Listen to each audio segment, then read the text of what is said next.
permitió ver innumerables enemigos. Es obvio que la difusión de la gnosis, en su forma revolucionaria, aumentará cada vez más el número de mis adversarios.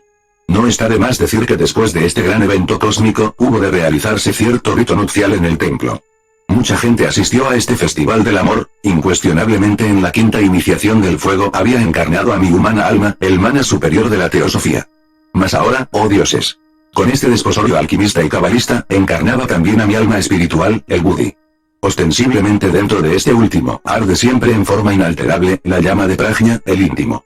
Capítulo Xxi y el dragón de las tinieblas. Yo pensaba que después de las bodas químicas con mi alma espiritual, entraría de lleno en una paradisíaca luna de miel. Ni remotamente sospechaba que entre las guaridas sumergidas del subconsciente humano, se escondiera el izquierdo y tenebroso mala del evangelio budista, el famoso dragón de las tinieblas citado por el Apocalipsis de San Juan, el padre de los 3 traidores, gigantesco monstruo abismal de 7 cabezas infrahumanas, personificando siempre a los 7 pecados capitales: ira, codicia, lujuria, envidia, orgullo, pereza, y gula, y rugió la gran bestia espantosamente, como cuando un león ruge, y se estremecieron de horror las potencias de las tinieblas. Solo con la electricidad sexual trascendente en plena magia sexual, es posible reducir a polvareda cósmica aquel horripilante engendro abismal. Afortunadamente yo supe aprovechar hasta el máximo el coitus reservatus para hacer mis súplicas a Devi Kundalini, la serpiente ígnea de nuestros mágicos poderes.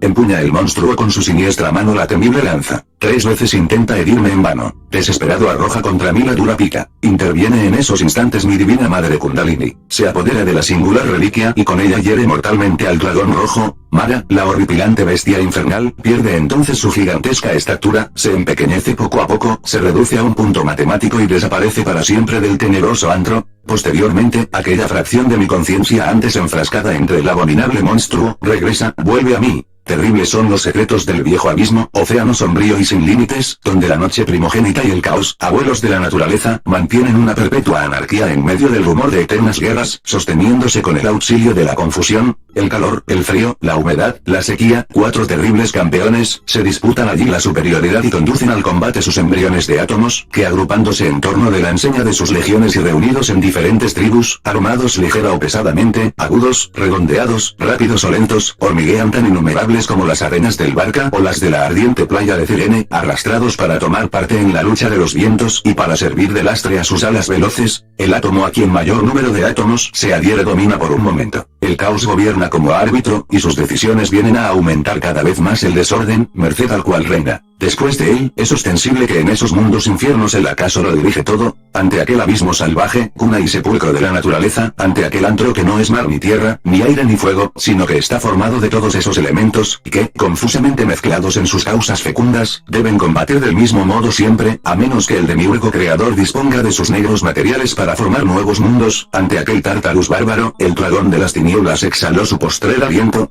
Fácil es descender a los mundos infiernos, pero no lo es tanto volver. Allí está el duro trabajo. Allí la difícil prueba.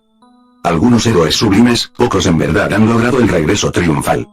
Bosques impenetrables separan el averno del mundo de luz, y las aguas del pálido río, el Cócito, trazan repliegues laberínticos en aquella penumbra, cuya sola imagen estremece. Capítulo Xxi. Conclusión de los trabajos lunares. Después de haber reducido a polvareda cósmica a Mara, el padre de las 3 furias clásicas, hube entonces de enfrentarme a las bestias secundarias del abismo. El día terminaba lentamente. El aire delicioso de la noche invitaba a descansar de sus fatigas a los seres vivientes que pueblan la faz de la tierra, y yo, vil gusano del lodo de la tierra, solo quería sostener los combates del camino y de las cosas dignas de compasión que mi memoria escribirá sin equivocarse. Oh, musas inefables.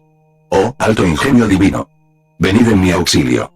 Inspiradme para que mi estilo no desdiga de la naturaleza del asunto. Interrumpió mi sueño profundo un trueno tan fuerte, que como hombre a quien se despierta violentamente, me levanté y, dirigiendo una mirada en derredor mío, fijé la vista para reconocer el lugar donde me hallaba. Vime entonces en una casa solitaria junto al camino tenebroso, sentado en un tosco sillón junto a la ventana, desde la cual bien podía contemplarse el escarpado sendero. Evoqué muy sinceramente los tiempos idos. Ciertamente en otras edades yo había estado allí en la mansión del abismo y ante el mismo camino. Nada de esto me pareció nuevo. Comprendí que estaba recapitulando misterios. Levantándome de la silla, abrí la vieja puerta de aquella morada y salí caminando despacito, despacito, despacito, por el camino solitario, de una sola ojeada, y atravesando con la mirada un espacio tan lejano como es dable a la penetración de la vida espiritual, vi aquel paraje triste, devastado y sombrío. El piso estaba húmedo y yo hube de detenerme intempestivamente ante cierto cable eléctrico que yacía tendido en el suelo, un cable de cobre cargado con alta tensión. ¡Qué horror! Y estuve a punto de pisarlo.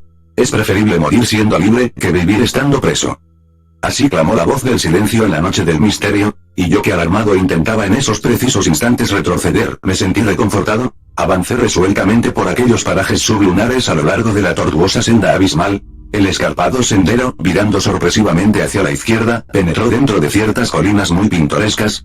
En ellas vi algo así como un parque nacional en día domingo, un abigarrado conjunto de humanas criaturas que parecían disfrutar deliciosamente de la pradera. Para solaz entretenimiento de muchos, algunos vendedores ambulantes iban y venían aquí, allá y acullá vendiendo globos de colores, símbolo viviente de la vida profana, así lo entendí. Empero, es ostensible que quise vivir todo aquello con intensidad. Estaba muy absorto en todo eso, contemplando las muchedumbres de siempre, cuando de pronto, he aquí que algo insólito e inusitado sucede. Me pareció como si de verdad el tiempo se detuviera un momento. En esos instantes de terror surge de entre la maleza un lobo sanguinario, que feroz y con mirada aviesa intenta en vano agarrar su presa. Ante aquel huyen de la parca despiadada algunas gallinas que desesperadas cacarean. Extraordinaria simbología oculta. Ave de corral, pusilánime, cobarde, tímida. Lobo sanguinario, cruel, despiadado. Pavor. Terror. Espanto. Humanos estados sublunares de la infraconciencia humana y yo, que creía haber muerto en mí mismo, ignoraba la existencia de estos agregados psíquicos dentro de mis propios infiernos atómicos. Afortunadamente, jamás en la dura brega olvidé mi pica santa. Gracias a mi divina madre Kundalini he podido exceder a muchos en fuerza y habilidad en la lanza. Habiendo caído ya los principales demonios yoes, viles personificaciones de mis horribles defectos infrahumanos, concluyeron épicamente mis trabajos lunares dando muerte con el asta santa a muchas otras bestias infernales. No está de más decir que hube de recoger muy rico botín de guerra después de muchas cruentas batallas. Quiero referirme con gran énfasis a aquellas múltiples gemas preciosas de mi propia existencia, a esos granos de conciencia embutidos, enfrascados, entre esos horripilantes engendros del infierno. La última parte del trabajo fue de carácter completamente atómico. No es nada fácil expulsar a las malignas inteligencias de entre sus habitáculos nucleares. Esto es ciertamente lo que se entiende por transformar las aguas negras en blancas. Ahora, tales átomos se han convertido en vehículos maravillosos de ciertas inteligencias luminosas, chispas magníficas, átomos capaces de informar sobre las actividades del enemigo secreto. Una noche de gloria tuve la honra más grande que se le pueda brindar a un ser humano. Fui visitado por el Cristo cósmico. El adorable traía un gran libro en su mano derecha como diciéndome, vais a entrar ahora en la esfera de Mercurio. Al ver al maestro no pude menos que exclamar, diciendo, Señor, habéis llegado más pronto de lo que yo pensaba. Todavía no os aguardaba. El Cristo vivo respondió dulcemente, yo a veces demoro cuando me toca venir en el mes de marzo, tú tenéis que seguir muriendo todavía. ¿Cómo? ¿Seguir muriendo? ¿Todavía? Sí, respondió el adorable, tenéis que seguir muriendo, repitió. Lo que sucedió luego fue prodigioso. El maestro se elevó lentamente hacia el sol de la medianoche, desprendiéndose después un poco del astro rey para bendecirme y perdonar mis antiguos errores. Así fue como logré el reingreso al primer cielo, la morada de los ángeles inefables. Incuestionablemente era yo un ángel caído, mas es ostensible que había sido perdonado. En la catedral del alma hay más alegría por un pecador que se arrepiente, que por 1000 justos que no necesitan de arrepentimiento. Capítulo XXX sube el cielo de Mercurio. Deviene ahora trascendental y trascendente el segundo trabajo de Hércules, la destrucción de la hidra de Lerna, monstruo simbólico de origen inmortal, dotado de 9 cabezas amenazantes que se regeneran cada vez que son destruidas, amenazando los rebaños al igual que las cosechas. Dura brega en la que el héroe solar se hace acompañar por Yorao, su auriga e inspirador, cuyo notable papel es muy similar al de Sri Krishna en su relación con Arjuna. Véase el Bhagavad Gita, el canto del Señor. Aun cuando este magnífico trabajo pueda interpretarse como una obra bonificativa en un delta pantanoso como el del Nilo Sagrado, esa hidra polifacética es también una imagen alegórica que personifica claramente a la mente con todos sus defectos psicológicos. Como constelación, tal hidra simbólica tiene su parte delantera entre Leo y Cáncer, extendiéndose al sur hasta los pies resplandecientes de Virgo. Con carbones encendidos, Iolao quema las cabezas renacientes, en lugar de las que Hércules aplasta con su maza, después de lo cual, habiendo este cortado la cabeza inmortal, símbolo extraordinario del amor auténtico, la esconde bajo una roca que obviamente ha de servir como piedra filosofal de su regenerada vida exquisitamente espiritual. Escrito está con caracteres de fuego en el libro de la vida, quien quiera subir debe primero bajar. A cada exaltación le precede siempre una terrible humillación. Incuestionablemente yo anhelaba de verdad y con todas las fuerzas de mi alma, subir, ascender, al cielo de Mercurio, el de Bachán de los Hindustanes, el mundo mental superior, la morada de los arcángeles. Empero, fue indispensable antes bajar, descender, a los infiernos de la mente para destruir allí a la hidra de Lerna. Aquellos defectos psicológicos de polifacética estructura, que en los infiernos lunares había reducido a polvareda cósmica, continuaban existiendo como las abominables cabezas de la hidra fatal, en los diversos repliegues de la mente. Horripilantes criaturas animalescas, asqueantes engendros abismales, personificaban claramente a cada uno de mis propios defectos psicológicos. Uno puede darse el lujo de comprender cualquier error psicológico, sin que por tal motivo haya capturado su honda significación. Incuestionablemente, necesitamos con urgencia máxima e inaplazable, no solo comprender sino también atrapar el hondo significado de aquello que queremos eliminar. Eliminar las cabezas, defectos psicológicos, de la hidra de Lerna, solo es posible mediante la electricidad sexual trascendente, durante el Sahaja Maituna en la forja de los cíclopes. Como quiera que la cópula metafísica en la novena esfera es una forma de la oración, yo suplicaba en esos instantes a Devi Kundalini. Goethe, el gran iniciado alemán, adorando a su divina madre Kundalini, lleno de éxtasis exclamaba: Virgen pura en el más bello sentido. Madre digna de veneración. Reina elegida por nosotros. Y de condición igual a los dioses. Anhelando morir en sí mismo aquí y ahora, durante el coito químico, aquel gran bardo decía: flechas traspasadme. Lanzas sometedme. Mazas heridme. Todo desaparezca, desvanézcase todo. Brille la estrella perenne, foco del eterno amor. Incuestionablemente yo siempre procedí en forma muy similar y la hidra de Lerna, poco a poco, lentamente, fue perdiendo cada una de sus abominables cabezas. En cierta ocasión, hallándome en el Tíbet oriental, dentro de un monasterio, tuve la ocurrencia de decirle a mi divina madre Kundalini lo siguiente: tú y yo platicamos y parecemos dos personas diferentes, y sin embargo, somos el mismo ser. No está de más aseverar enfáticamente que la respuesta fue ciertamente extraordinaria. Sí, hijo mío. Tú y yo somos el mismo ser, pero derivado. En nombre de la verdad confieso francamente y sin ambajes, que sin el auxilio inmediato de mi divina madre adorable, de ninguna manera habría podido eliminar radicalmente la hidra de Lerna, mis defectos psicológicos en el subconsciente intelectual. Antes que la llama de oro pueda arder con luz serena, la lámpara debe estar bien cuidada en lugar libre de todo viento. Los pensamientos terrenales deben caer muertos a las puertas del templo. La mente, que es esclava de los sentidos, hace al alma tan inválida, como el bote que el viento extravía sobre las aguas. Cuando resplandeció victorioso el sol de la medianoche en el firmamento espiritual, volví al estado arcangélico que otrora había perdido y entré dichoso en el cielo de Mercurio. Capítulo vi el cielo de Venus. Deviene ahora extraordinaria la tercera hazaña de Hércules, el héroe solar. Quiero referirme enfáticamente a la captura de dos animales, suave el uno como veloz, turbulento y amenazador el otro. La cierva cerenita y el jabalí de Erimantea. Podemos y hasta debemos identificar estos famosos cuadrúpedos, con las dos resplandecientes constelaciones australes más próximas a las estrellas de Géminis, que se hallan cerca de los dos centauros, con los que Hércules sostiene una lid sangrienta.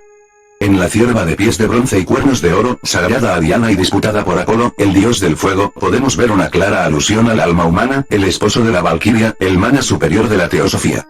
Y en el terrible jabalí, perverso cual ninguno, está el símbolo viviente de todas las bajas pasiones animales.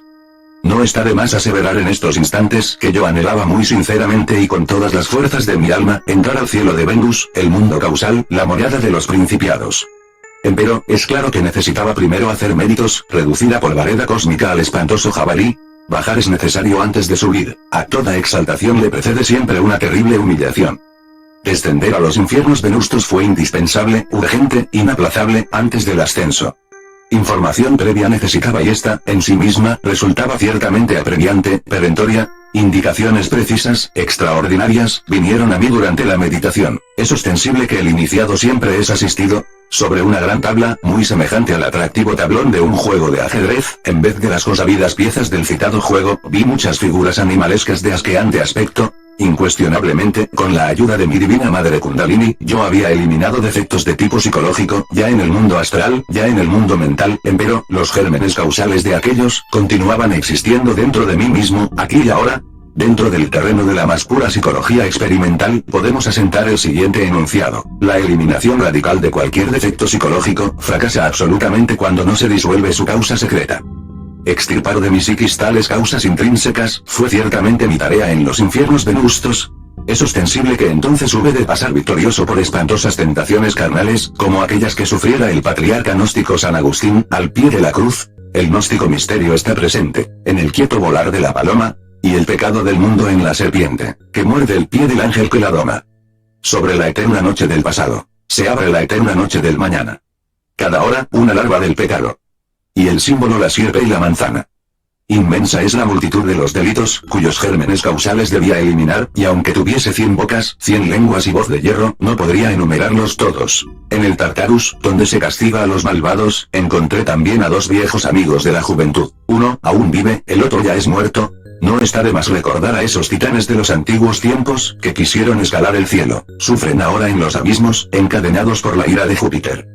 Allí también moran los insolentes Lapitas y el atrevido Ixión, que atentó contra Juno, y Pirítoo, que quiso raptar a Proserpina. En el mundo subterráneo vive también el orgulloso Salmoneo, rey de Élida, que reclamó para sí los honores divinos, siendo él un simple mortal, un vil gusano del lodo de la tierra. Momentos antes de abandonar definitivamente la morada de Plutón, vi algo espantoso, terrible, como si un descomunal monstruo gigantesco quisiese devorarse a la humanidad entera. Pai. Pai. Pai. Posteriormente me sentí transformado entre esos infiernos atómicos. El Cristo cósmico entró en mí, yo me perdí en él. Entonces, multitud de madres me trajeron sus niños y yo, lleno de éxtasis, exclamé: dejad que vengan los niños a mí, porque de ellos es el reino de los cielos. Cuán feliz me sentí con el cuerpo causal transformado.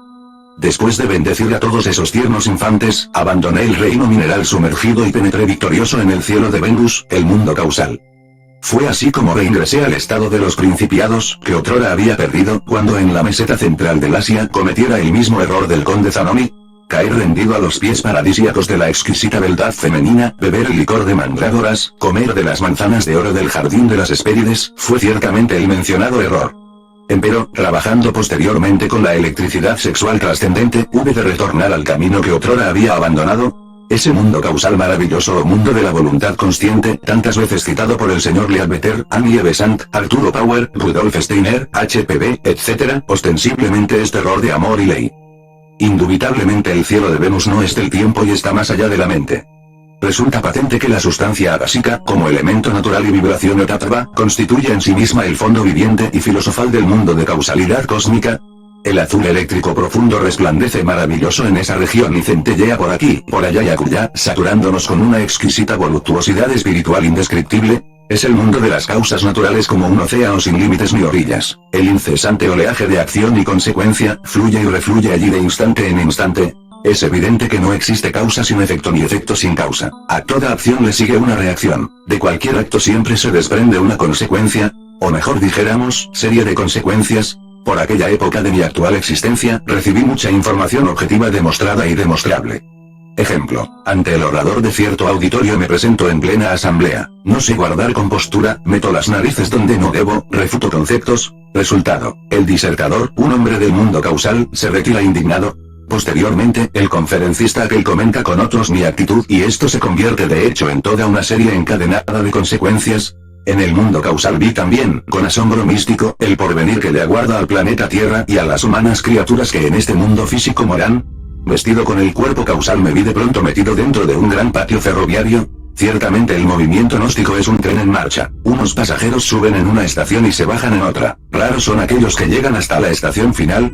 Posteriormente hube de sumergirme entre el infinito espacio estrellado. Necesitaba investigar algo en el anfiteatro de la ciencia cósmica. Sorprendido, admirado, puesto que todavía no he perdido la capacidad de asombro, puede percibir con el ojo de Tanma u ojo de Shiva, algo insólito e inusitado. Ante mi vista espiritual apareció la Tierra sitiada a muerte por 12 gigantes descomunales, negros, siniestros, amenazantes. Las 12 constelaciones zodiacales, agenciando la cristalización definitiva del karma mundial. Gente de otros mundos no ignoran la gran catástrofe que sobrevendrá y se acercarán con sus naves para registrar o fotografiar el cataclismo. He ahí el apocalipsis de San Juan, en plena marcha. Colisión de mundos. Pai. Pai. Pai. Resulta oportuno citar en esta parte algunos versículos extraordinarios del Corán. Entre los signos que deben preceder a la llegada de la hora postrera, se halla el que la luna se partirá en dos. Pero a pesar de ello los incrédulos no darán créditos a sus ojos. Es obvio que en modo alguno puede tratarse de una división geológica o física de nuestro vecino satélite. Interprétese esto en forma política y militar. Las grandes potencias se disputarán la luna. Cuando se toque la trompeta por primera vez, cuando la tierra y las montañas sean llevadas por los aires y machacadas de un solo golpe, cuando el cielo se desgarre y caiga en pedazos, Ese día será el día inevitable. Colisión. Es el término preciso. El planeta Tierra chocará con otro mundo que se viene acercando peligrosamente. ¿El golpe qué es? Será el día del juicio final. Quienes tengan obras que pesen en la balanza, tendrán una vida agradable. Quienes ligeras, tendrán por morada la fosa ardiente. Los mundos infiernos. Cuando la tierra tiemble con ese temblor que le está reservado, cuando haya vomitado los muertos que reposan en sus entrañas, el hombre se preparará para ser juzgado. El sol será desgarrado, las estrellas caerán, las montañas serán puestas en movimiento y terminarán estrellándose contra el suelo. El cielo estallará en 1000 pedazos y los mares y ríos confundirán sus aguas. Las tumbas se entreabrirán y resucitarán los muertos. Los que hayan practicado el bien tendrán la felicidad sin límites, pero los réprobos serán también castigados sin mesura. Incuestionablemente antes de la inevitable colisión, el excesivo acercamiento de aquella mole planetaria originará espantosas tempestades electromagnéticas. Es ostensible que la presencia de aquel mundo sideral ejerza atracción sobre el fuego líquido del interior de nuestro globo terráqueo. Entonces el ígneo elemento buscará salida dando origen a inúmeros volcanes. Por aquellos días, la Tierra se estremecerá con pavorosos terremotos y horripilantes maremotos. Pueblos y ciudades caerán fatalmente como míseros castillos de naipes, hechos ruinas. Olas monstruosas nunca jamás vistas azotarán con furia a las arenosas playas y un sonido muy extraño surgirá de entre el fondo de los mares. Indubitablemente la radiación extraordinaria de aquel planeta matará a millones de criaturas y todo se consumirá en apocalíptico holocausto. Pedro Opatar, el gran hierofante, dijo: Mas el día del Señor vendrá como ladrón en la noche, en el cual los cielos pasarán con grande estruendo, y los elementos ardiendo serán deshechos, y la tierra y las obras que en ella están serán quemadas. En el mundo causal yo contemplaba con asombro místico la gran catástrofe que se avecina y como quiera que esa es la región de la música inefable, la visión fue ilustrada en la corriente del sonido. Cierta deliciosa sinfonía trágica resonaba entre los fondos profundos del cielo de Venus. Aquella partitura asombraba, en general, por la grandeza y majestad, y por la inspiración y belleza de su traza, por la pureza de sus líneas y por el colorido y matiz de su sabia y artística instrumentación dulce y severa, grandiosa y terrorífica, dramática y lúgubre a la vez. Los trozos melódicos fragmentarios, leitmotiv, que se oyeron en el mundo causal, en las diferentes situaciones proféticas, son de gran potencia expresiva, y en íntima relación con el gran acontecimiento y con los sucesos históricos que inevitablemente le precederán en el tiempo. Hay en la partitura de esa gran ópera cósmica, fragmentos sinfónicos relacionados con la Tercera Guerra Mundial, sonoridades deliciosas y funestas, sucesos horripilantes, bombas atómicas, radioactividad espantosa en toda la Tierra, hambres, destrucción total de las grandes metrópolis, enfermedades desconocidas, contiendas incesantes aquí, allá y acullá, etcétera, etcétera, etcétera. Entremezclados con un arte sin precedentes, se oyeron los temas relacionados con la destrucción de New York, París, Londres, Moscú, etcétera, etcétera, etcétera. Capítulo Exxville, el cielo del sol. La siguiente obra de Hércules, el héroe solar, es ciertamente la limpieza extraordinaria de los famosos establos de Augías, rey de la Élida, cuya hija, conocedora de las virtudes de las plantas, componía con ellas mágicos brebajes. En tales mencionados establos, viva representación simbólica de nuestros propios fondos subconscientes, sumergidos, que hospedaban a sus innumerables rebaños, esos múltiples agregados psíquicos bestiales, que constituyen el ego, y entre ellos 12 cándidos toros alegorizando el karma zodiacal, se había acumulado la suciedad de varias generaciones. Incuestionablemente, Hércules debía limpiar esos establos en un solo día. Dicen viejas tradiciones que se pierden en la noche de los siglos, que lo logró haciendo un agujero en la pared y desviando luego el curso de un río para que sus aguas los inundaran. Este insólito trabajo puede, por lo tanto, identificarse con Acuario, casa zodiacal de Urano, Uranas, el fuego y el agua primordiales, simbolizando claramente las corrientes sexuales en el organismo humano. Urano, como primer rey divino de la primitiva Atlántida, es el regente de nuestras glándulas sexuales. Urano, el Asura maya, es realmente el primer revelador de los misterios de la vida y de la muerte. Es ciertamente Uranas, el fuego y el agua primevales, quien determina intrínsecamente el primer culto lunisolar de la andrógina Yo. Júpiter es el sol. Meneso Mani es la luna.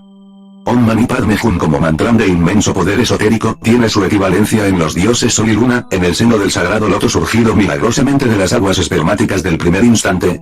Dice la leyenda de los siglos, que Urano tuvo 45 hijos de diversas mujeres, y que además tuvo de Titaea otros 18 hijos. Estos últimos recibieron el colectivo nombre de titanes por causa de su madre. Adicionando entre sí, por separado, cada una de estas cantidades cabalísticas, tendremos los siguientes resultados.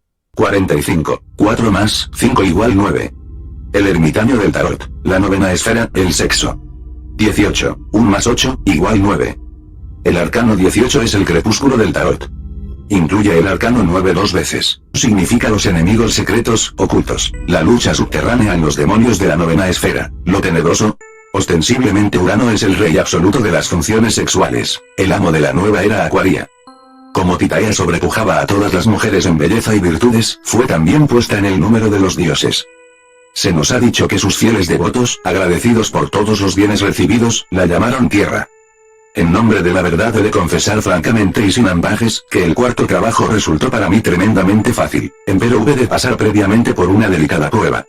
En un viejo parque de la ciudad me vi a mí mismo platicando con una noble dama, alguien que, sin lugar a dudas, fuera ciertamente una gran amiga. Muy juntitos nos sentamos en un escaño, sintiendo entrambos un gran amor. Por un instante parecíamos dos enamorados, pero, de pronto me acordé de mi divina madre Kundalini. Y entonces desvié esa corriente del amor hacia adentro y hacia arriba, hacia mi madre adorable. En esos momentos exclamé con todas las fuerzas de mi alma, este amor es para mi madre. Así fue como Hércules desvió el curso de un río para que sus aguas inundaran los establos de Augías. El que tenga entendimiento que entienda porque aquí hay sabiduría.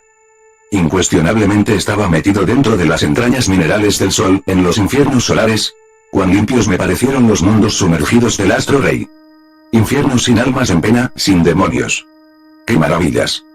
Es ostensible que entre las vivientes entrañas del resplandeciente sol no podrían vivir los demonios. Jamás resistirían estos últimos las potentes vibraciones de ese astro. Cuando me hallé encerrado dentro de uno de los simbólicos establos de Augías, lo encontré completamente limpio y sin animales de ninguna especie. Entonces comprendí. Quise salir, pero la puerta estaba herméticamente cerrada.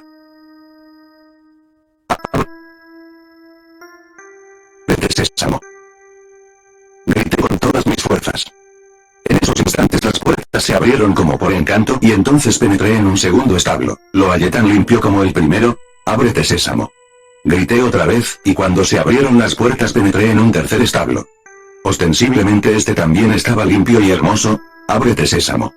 Grité por cuarta vez y cuando se abrió la cuarta puerta, traspasé el umbral de una brillante mansión solar. Lo que vi en el fondo del santuario fue algo insólito e inusitado. ¡Oh, dioses! Allí sentados en sus tronos me aguardaban Osiris, Isis, Horus. Avancé hasta ellos y prosternándome, les adoré. En esos instantes sentí en mí sus bendiciones. 3 aspectos de mi ser, pero derivados. Así lo comprendí y esto merece una explicación. Uno de nuestros rituales gnósticos esotéricos, dice textualmente lo siguiente. Osiris, el archihierofante y el archimago, nuestra mónada particular, individual, poderoso emperador, responde al hijo suplicante. Isis, el desdoblamiento de Osiris, la dúada mística, Devi, Kundalini, madre divinísima, responde al hijo suplicante. Horus, el Cristo íntimo, responde al peregrino suplicante. Ellos me recibieron y entré victorioso en el cielo del sol, en la morada de las potestades, en el mundo búdico o intuicional. Entonces reconquisté mi lugar entre esas divinales criaturas, glorioso estado conscientivo que otrora había perdido. Capítulo Xxvi y el cielo de Marte. El quinto trabajo de Hércules, el héroe solar, fue la caza y destrucción de las aves antropófagas que tenebrosas habitan las lagunas de Estinfal y mataban a los hombres con sus bronceadas plumas, que a manera de flechas mortíferas lanzaban contra sus indefensas víctimas. Ostensiblemente esta labor se halla íntimamente relacionada con la constelación de Piscis, casa de Neptuno, el señor de la magia práctica. Incuestionablemente aquellas aves antropófagas son las crueles arpías citadas por Virgilio, el poeta de Mantua, para bien de la gran causa, por la cual todos nosotros los hermanos del movimiento gnóstico estamos luchando. Voy a transcribir ahora algunos párrafos de la Eneida. Nos acercamos a las islas estrófagas, que se encuentran en el mar Jónico, y en las que habitan las inmundas arpías, brujas horripilantes, ginas negros, monstruos con cabeza y cuello de mujer, que eran antes hermosas doncellas, pero ahora están transformadas en furias, y su contacto corrompe cuanto toca. Las capitanea la execrable Celeno, y, provistas de luengas garras, tienen siempre en el rostro la palidez del hambre. Sin pensar en ellas, arribamos a aquella tierra, y, apenas desembarcados, encontramos un rebaño de vacas, hermosas y relucientes, que estaban pastando sin que nadie las cuidara. Hambrientos como estábamos, no tardamos en sacrificarlas para saciar nuestro apetito con su carne fresca. Pero cuando estábamos en lo mejor del banquete, bajaron de los montes las arpías, brujas, grazmando como cuervos y batiendo las alas, y aproximaron a nuestra comida sus bocas inmundas. La carne se corrompió y el hedor infestaba el aire. Entonces creímos que nos sería posible huir de ellas y cambiamos de lugar, refugiándonos cerca de unas cuevas apartadas de la playa. Pero, por segunda vez, cuando nos disponíamos a comer después de sacrificar nuevas reses, volvieron aquellos monstruos, aquellas aves antropófagas, y nos estropearon de nuevo el alimento. Llenos de coraje, mis hombres se dispusieron al ataque, y armaron arcos y jabalinas para exterminar a tan horribles seres. Pero su piel no se dejaba atravesar por el bronce y sus flancos eran invulnerables. Entonces la horrenda Selene dijo, gritando, mientras revoloteaba sobre nuestras cabezas: ¿Por qué nos hacéis la guerra, insensatos? Los dioses nos han hecho inmortales. No os hemos ofendido sin justicia, porque vosotros habéis sacrificado muchas vacas de nuestro rebaño. En castigo, voy a daros una maldición. Eneas y su estirpe andarán errantes por el mar antes de encontrar la tierra que buscan y pasarán hambre. No podrán alzar las murallas de su nueva ciudad hasta que, de tan hambrientos, se hayan visto obligados a devorar sus propias mesas. Estas extrañas palabras nos llenaron de consternación. Imprecando a los dioses para que apartasen de nosotros tales amenazas, abandonamos aquella triste tierra y nos embarcamos de nuevo. Hasta aquí este insólito relato ocultista y esoterista. Continuemos ahora con las explicaciones. Muchas de estas arpías abismales, sorprendidas infraganti, han sido capturadas con ciertos procedimientos. Algunas tradiciones antiguas dicen, si ponemos en el suelo unas tijeras de acero abiertas en forma de cruz y si regamos mostaza negra alrededor de este metálico instrumento, cualquier bruja puede ser atrapada. Causa asombro el que algunos ocultistas ilustres ignoren que estas brujas pueden eludir la ley de la gravedad universal. Aunque parezca inusitada la noticia, nosotros aseveramos muy solemnemente que esto es posible metiendo el cuerpo de carne y hueso dentro de la cuarta dimensión. No es, en modo alguno, extraño el que estas canchonas con sus zánganos metidas con su cuerpo físico dentro de la cuarta vertical, el hiperespacio, puedan levitar y viajar en pocos segundos a cualquier lugar del mundo. Es ostensible que ellas tienen fórmulas secretas para escaparse físicamente de este mundo tridimensional de Euclides. En términos estrictamente ocultistas, bien podemos calificar a esas arpías izquierdas y tenebrosas, con el título de ginas negros, para diferenciarlas radicalmente de los ginas blancos. El organismo humano metido dentro de la cuarta dimensión, a despecho de todo lo que diga la ciencia oficial, puede asumir cualquier figura, cambiar de forma. Recordad, amados lectores, a la execrable Selene y sus inmundas arpías, horrendos pajarracos de las islas estrofadas, en el mar Jónico. Una tarde cualquiera, no importa la fecha, ni el día, ni la hora, sentado al pie de las rejas dentro de un vetusto calabozo, estudiaba una obra esotérica. El sol se ocultaba entre los rojos incendios del ocaso y la luz vespertina se esfumaba lentamente. De pronto, algo insólito sucede. Escucho junto a mí una carcajada estruendosa, sarcástica, burlona, marcadamente femenina. Se trata de una de esas aves antropófagas que habitan las lagunas de Estinfal, una canchona, una bruja de mal agüero, una mujer de izquierdos aquelarres. La perversa huye y se esconde entre las pavorosas tinieblas de los mundos infiernos. Así se inicia mi intrépido descenso entre las entrañas vivientes del reino mineral sumergido marciano. Antes de subir es indispensable bajar, esa es la ley. A cada exaltación le antecede una espantosa y terrible humillación. Aniquilar dentro de mí mismo a esos elementos inhumanos, brujescos, a esas aves de mal agüero, fue ciertamente mi tarea en el tenebroso Tartarus. Aunque parezca increíble, por lo inusitado de la noticia, es urgente saber que todos los seres humanos, sin excepción alguna, llevan en sus trasfondos inconscientes, variados elementos hechiceros. Esto significa que en el mundo existen muchas gentes que, sin saberlo, practican inconscientemente la magia negra. Incuestionablemente hasta los mismos santos de todas las religiones sufren lo indecible cuando se autodescubren. Entonces pueden verificar por ellos mismos el crudo realismo de esos elementos inhumanos, que ostensiblemente están obligados a eliminar de su psiquis. Cualquier adepto místico o santo, en tanto no haya muerto radicalmente en todos y cada uno de los 49 departamentos del subconsciente, es más o menos negro. He ahí uno de los grandes motivos por los cuales no nos es dable condenar a nadie. Quien se sienta limpio de pecado que arroje la primera piedra. En aquella época de mi vida fui atacado incesantemente y en despiadada forma, por las siniestras aves que habitan las lagunas de Estinfal. En los mandingos salones de tenebrosos aquelarres, dentro de los infiernos marcianos, asombrado descubrí a muchos hermanos de la rocallosa senda. Tratábase de agregados brujescos, ostensiblemente ignorados por sus humanas personalidades. Concluidos mis trabajos en los abismos minerales de Marte, ascendí victorioso al quinto cielo, el mundo de Atman, la morada radiante de las virtudes.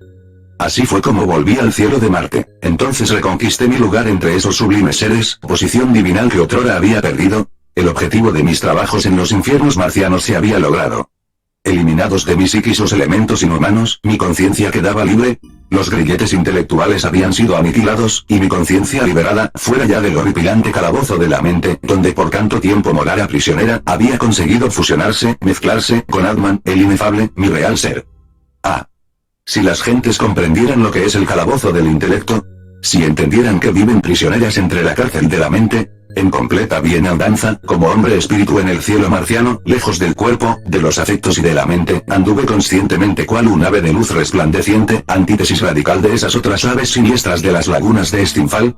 En tales momentos de exquisita bienaventuranza, hube de pasar junto a muchas obras simbólicas estructuradas en hierro puro. Es la región de Atman, el inefable, el mundo del más crudo realismo, la dimensión de las matemáticas.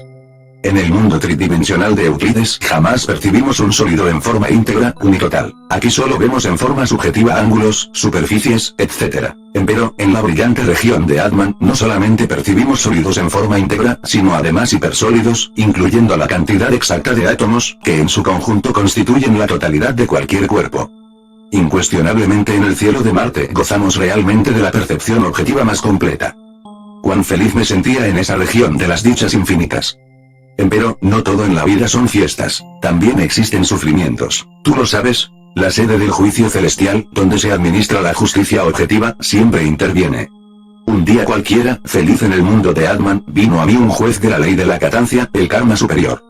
Él se sentó ante una mesa y yo, con mucho respeto y veneración, hube entonces de responder de cargos. Usted ha criticado a muchos en sus libros, dijo el jerarca. Soy combativo por naturaleza, respondí en forma enfática. Se le condena a 7 días de prisión. Tal fue la sentencia.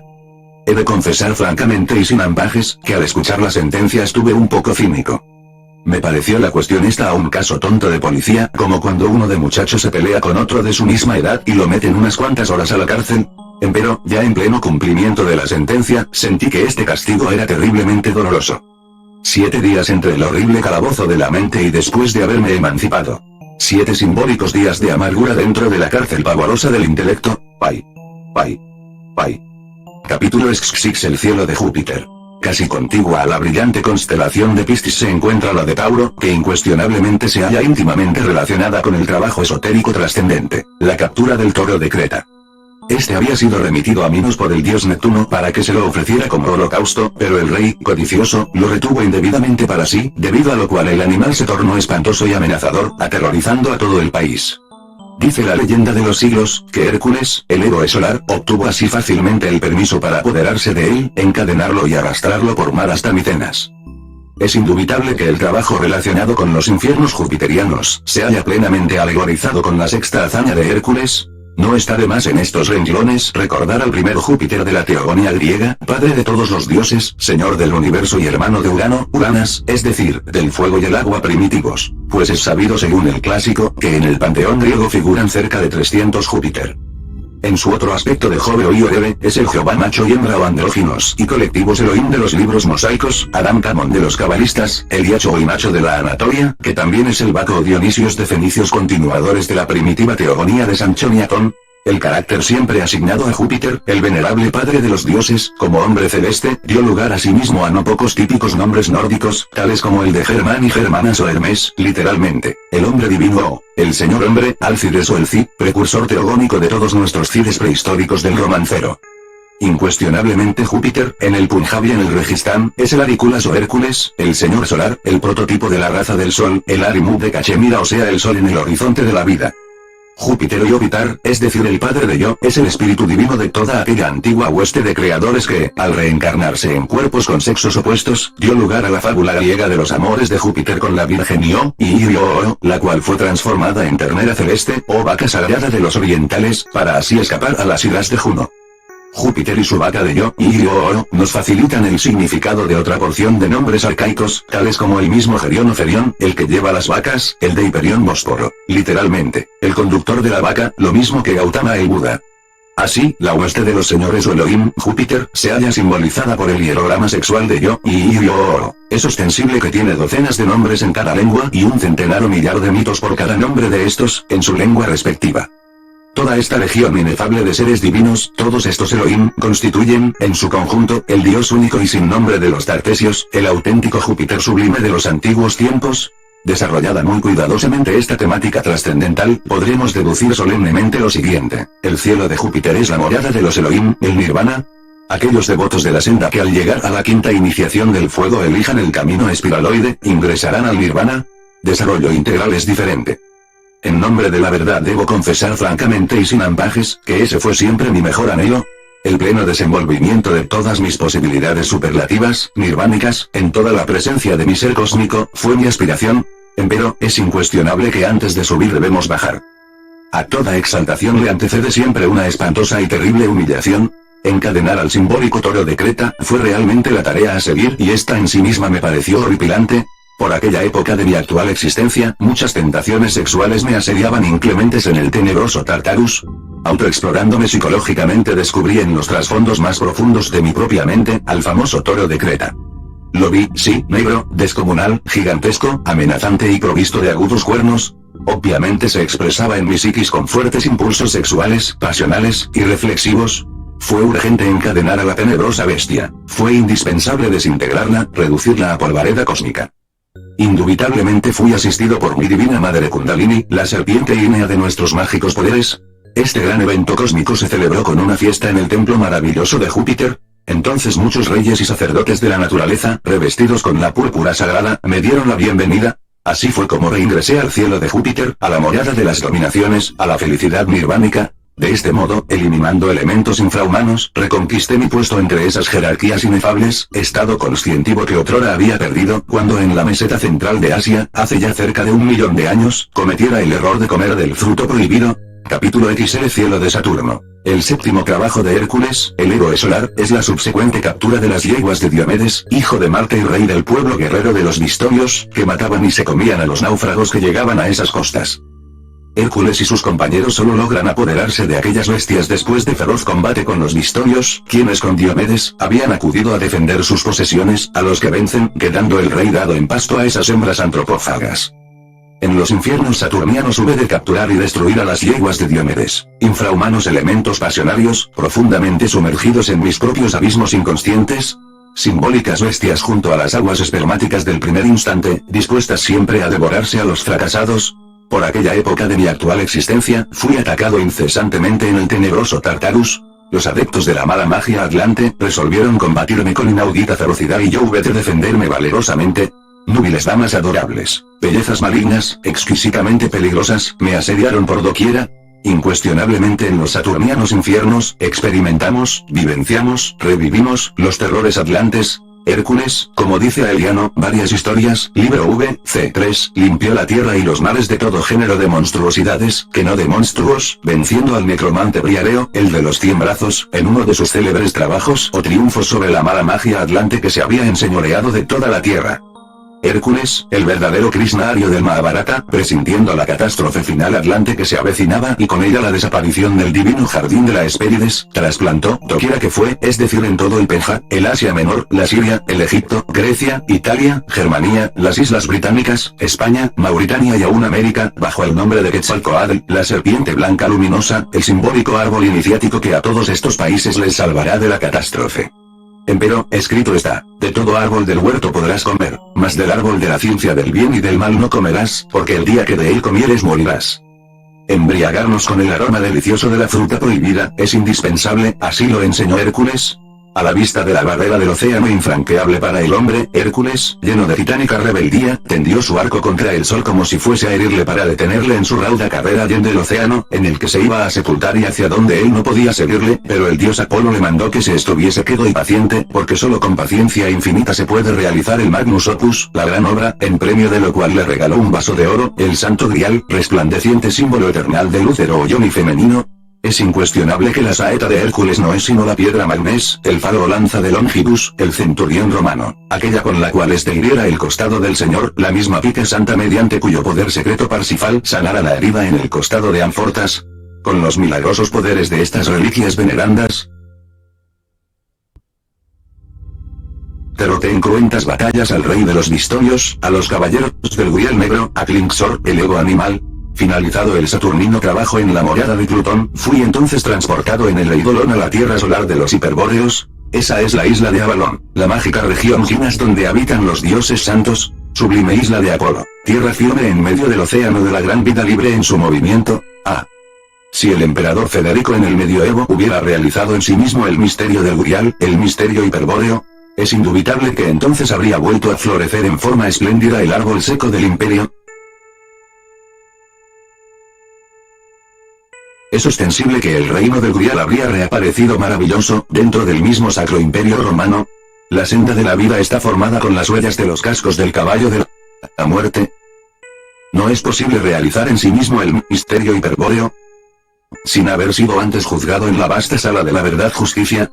¿No es posible realizar dentro de sí mismo el misterio del Grial, sin haber sido pesado antes el corazón del difunto en el platillo de la balanza que lleva la verdad justicia? ¿No es posible la autorrealización íntima del ser, sin haber sido declarado muerto en la sala de la verdad justicia? Dice la leyenda de los siglos que muchos iniciados viajaron en el pasado hasta el país del hermano Juan, la Tierra Solar, para recibir cierta consagración esotérica mágica muy especial. Estos hermanos de la Orden de San Juan en la isla del Apolo Solar, ¿están bien muertos? No es, pues, extraño el que yo también hubiese tenido que viajar hasta la Tierra de Luz o Tierra Solar. En el vestíbulo glorioso del Santa Saturnial, ante los regios seres, sentado hube de contestar ciertas preguntas. Los dioses santos tomaron notas en un gran libro. En esos místicos instantes surgieron, en toda la presencia de mi ser cósmico, algunas remembranzas. Yo había estado allí antes y en el mismo lugar santo, ante los tronos venerables, hace muchos millones de años, por la época del continente Mu Lemuria. Ahora regresaba victorioso después de haber sufrido mucho. Llenados los indispensables requisitos esotéricos, salí del vestíbulo y entré en el templo. Incuestionablemente el templo de Saturno en la Tierra Solar, Gina, de las regiones septentrionales, estaba lleno de intensas tinieblas. Es ostensible que el Sol y Saturno alternan su trabajo en el gobierno del mundo. Y vi tronos y se sentaron. Los ángeles de la muerte iban y venían, por aquí, por allá y acullá. Gentes divinas llegaron al templo. Vinieron de diversos lugares de la isla encantada, situada en el extremo del mundo. Tule ultima a solenomen avens. Afreyanem Baejo, el país septentrional de los viejos persas, donde está ubicado mágicamente el palacio del rey Arturo, como el Midgard, la resplandeciente residencia sacrosanta de los ases, los señores inefables del norte. Oh, Maat. Heme aquí que llego ante ti. Déjame pues contemplar tu radiante hermosura. Mira, mi brazo se levanta en adoración a tu nombre sacrosanto. Oh, verdad justicia. ¡Escucha! Llego ante los lugares en que los árboles no se dan, en que el suelo no hace surgir las plantas. La figura esquelética del dios de la muerte, en el estrado del santuario, pesó mi corazón en la balanza de la justicia cósmica, ante la humanidad divina. Aquel verbo de potencia, ante los brillantes seres vestidos con los cuerpos gloriosos de Kamur, me declaró muerto. En la tarima del santuario se veía un simbólico ataúd, dentro del cual aparecía mi cadáver. Así fue como volví al cielo de Saturno, al Paranirvana, la morada de los tronos. Así fue como reconquisté ese estado jerárquico que otrora había perdido, cuando cometiera el grave error de comer de las manzanas de oro del jardín de las Hespérides. Posteriormente pasé por la ceremonia de la muerte. Al retornar a casa me hallé con algo inusitado. Vi carteles funerales en los muros de mi mansión, anunciando mi muerte e invitando a mi sepelio. Cuando traspasé el umbral encontré con místico asombro un ataúd de color blanco y muy hermoso. Es ostensible que dentro de aquella caja funeral yacía mi cadáver, completamente frío e inerte. Muchos parientes y dolientes, alrededor de aquel féretro, lloraban y sollozaban amargamente. Flores delicias embalsamaban con su aroma el ambiente de aquella pieza. Me acerqué a mi madre, que en esos instantes enjugaba con un pañuelo sus lágrimas. Besé sus manos con amor infinito y exclamé: gracias te doy, oh madre, por el cuerpo físico que me disteis. Mucho me sirvió ese vehículo. Fue ciertamente un instrumento maravilloso, pero todo en la vida tiene un principio y un fin. Cuando salí de aquella morada planetaria, dichoso resolví flotar entre el aura del universo. Me vi a mí mismo convertido en un niño, sin ego, desprovisto de los elementos subjetivos de las percepciones. Mis pequeños zapatitos infantiles no me parecieron muy hermosos. Por un momento quise quitármelos, mas luego me dije a mí mismo: él me vestirá como quiera. En ausencia del mortificante intelecto, que a nadie hace feliz, solo existía en mí el más puro sentimiento. Y cuando me acordé de mi anciano padre y de mi hermano Germán, me dije: ellos ya murieron. Y al recordar a todos esos dolientes que dejaba en el valle doloroso del Samsara, exclamé: ¿familia? ¿Cuál? Ya no tengo familia. Sintiéndome absolutamente desencarnado, me alejé con la intención de llegar a un remoto lugar donde debería ayudar a otros. En tales momentos de místico encanto, me dije: por mucho tiempo no volveré a tomar cuerpo físico. Posteriormente sentí que el cordón de plata, el famoso Antakarana, el hilo de la vida, todavía no se había roto. Entonces hube de regresar al cuerpo físico para continuar con el duro bregar de cada instante. Capítulo Esli Cielo de Urano. Dice la leyenda de los incontables siglos, que Eneas, el troyano complacido, se sentó con el rey Evandro y los venerables senadores, a la mesa del festín. Los esclavos le sirvieron toda clase de viandas y escanciaron el dulce vino, y cuando hubieron satisfecho el deseo de comer y de beber, el rey Evandro explicó a su huésped que aquella ceremonia en honor de Hércules, que acababan de celebrar cuando ellos llegaron, no era ninguna superstición, sino un ritual que se debía al dios por hallarse allí cerca el lugar de una de sus más grandes hazañas, la octava, la cueva donde dio muerte al ladrón Caco. Veíase, allí cerca, un terraplén enorme cubierto de piedras que parecían haber sido derrumbadas por algún terremoto.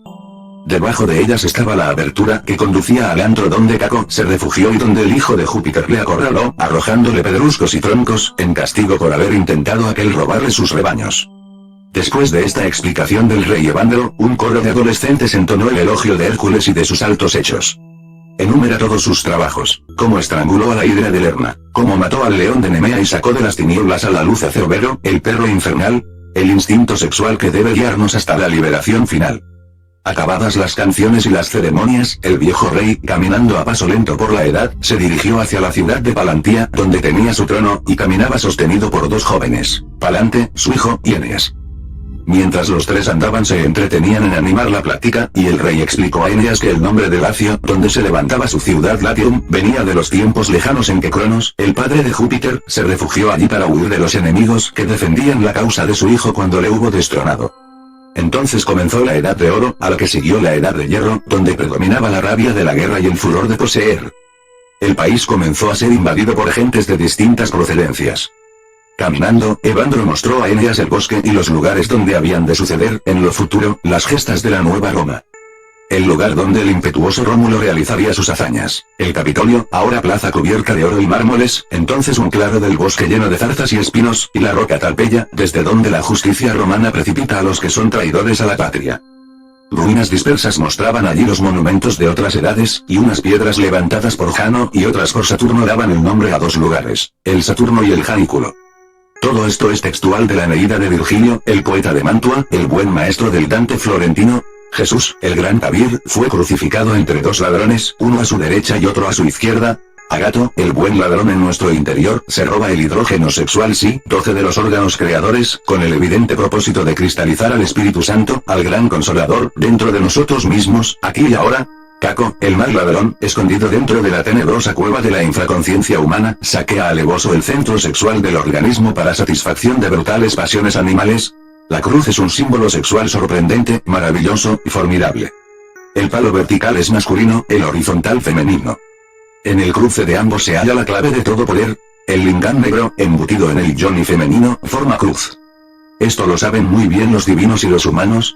Podemos y debemos sentar como corolario el siguiente postulado. Agato y Caco, crucificados en el monte de las calaveras, a derecha e izquierda del gran Tabir, alegorizan enfáticamente al tantrismo blanco y al tantrismo negro, la buena y la mala magia del sexo. La Biblia, desde el Génesis al Apocalipsis, no es sino una serie de anales históricos de la gran lucha entre los secuaces de Agato y de Caco, la magia blanca y la negra, los adeptos del sendero de la derecha, los profetas, y los de la izquierda, los levitas. En los abismos de Urano hube de reducida polvareda cósmica al mal ladrón, el tenebroso Caco, aquel que antes saqueara el centro sexual de mi máquina orgánica, para vil satisfacción de animalescas pasiones. Cuando penetré en el vestíbulo del santuario, recordé que antes había estado allí, en los antiguos tiempos.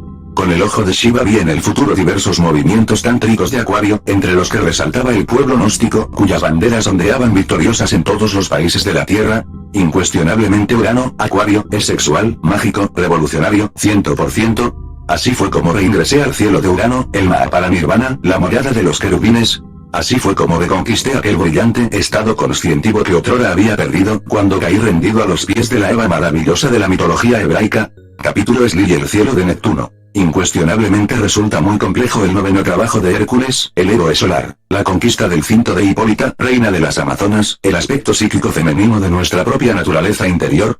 Embarcándose con otros héroes legendarios, tiene que pelear primero con los hijos de Minos, los magos negros, luego con los enemigos del rey Licos, cuyo exótico nombre nos recuerda la analogía entre lobo y luz. Se trata, pues, de los señores del karma, con los cuales deberemos entonces arreglar negocios, y finalmente con las amazonas, terribles mujeres tentadoras, suscitadas por Hera, aun cuando Hipólita había consentido cederle su cinto pacíficamente, debido a lo cual la reina es inútilmente sacrificada por la brutalidad masculina, que pretende apoderarse violentamente de su innata virtud.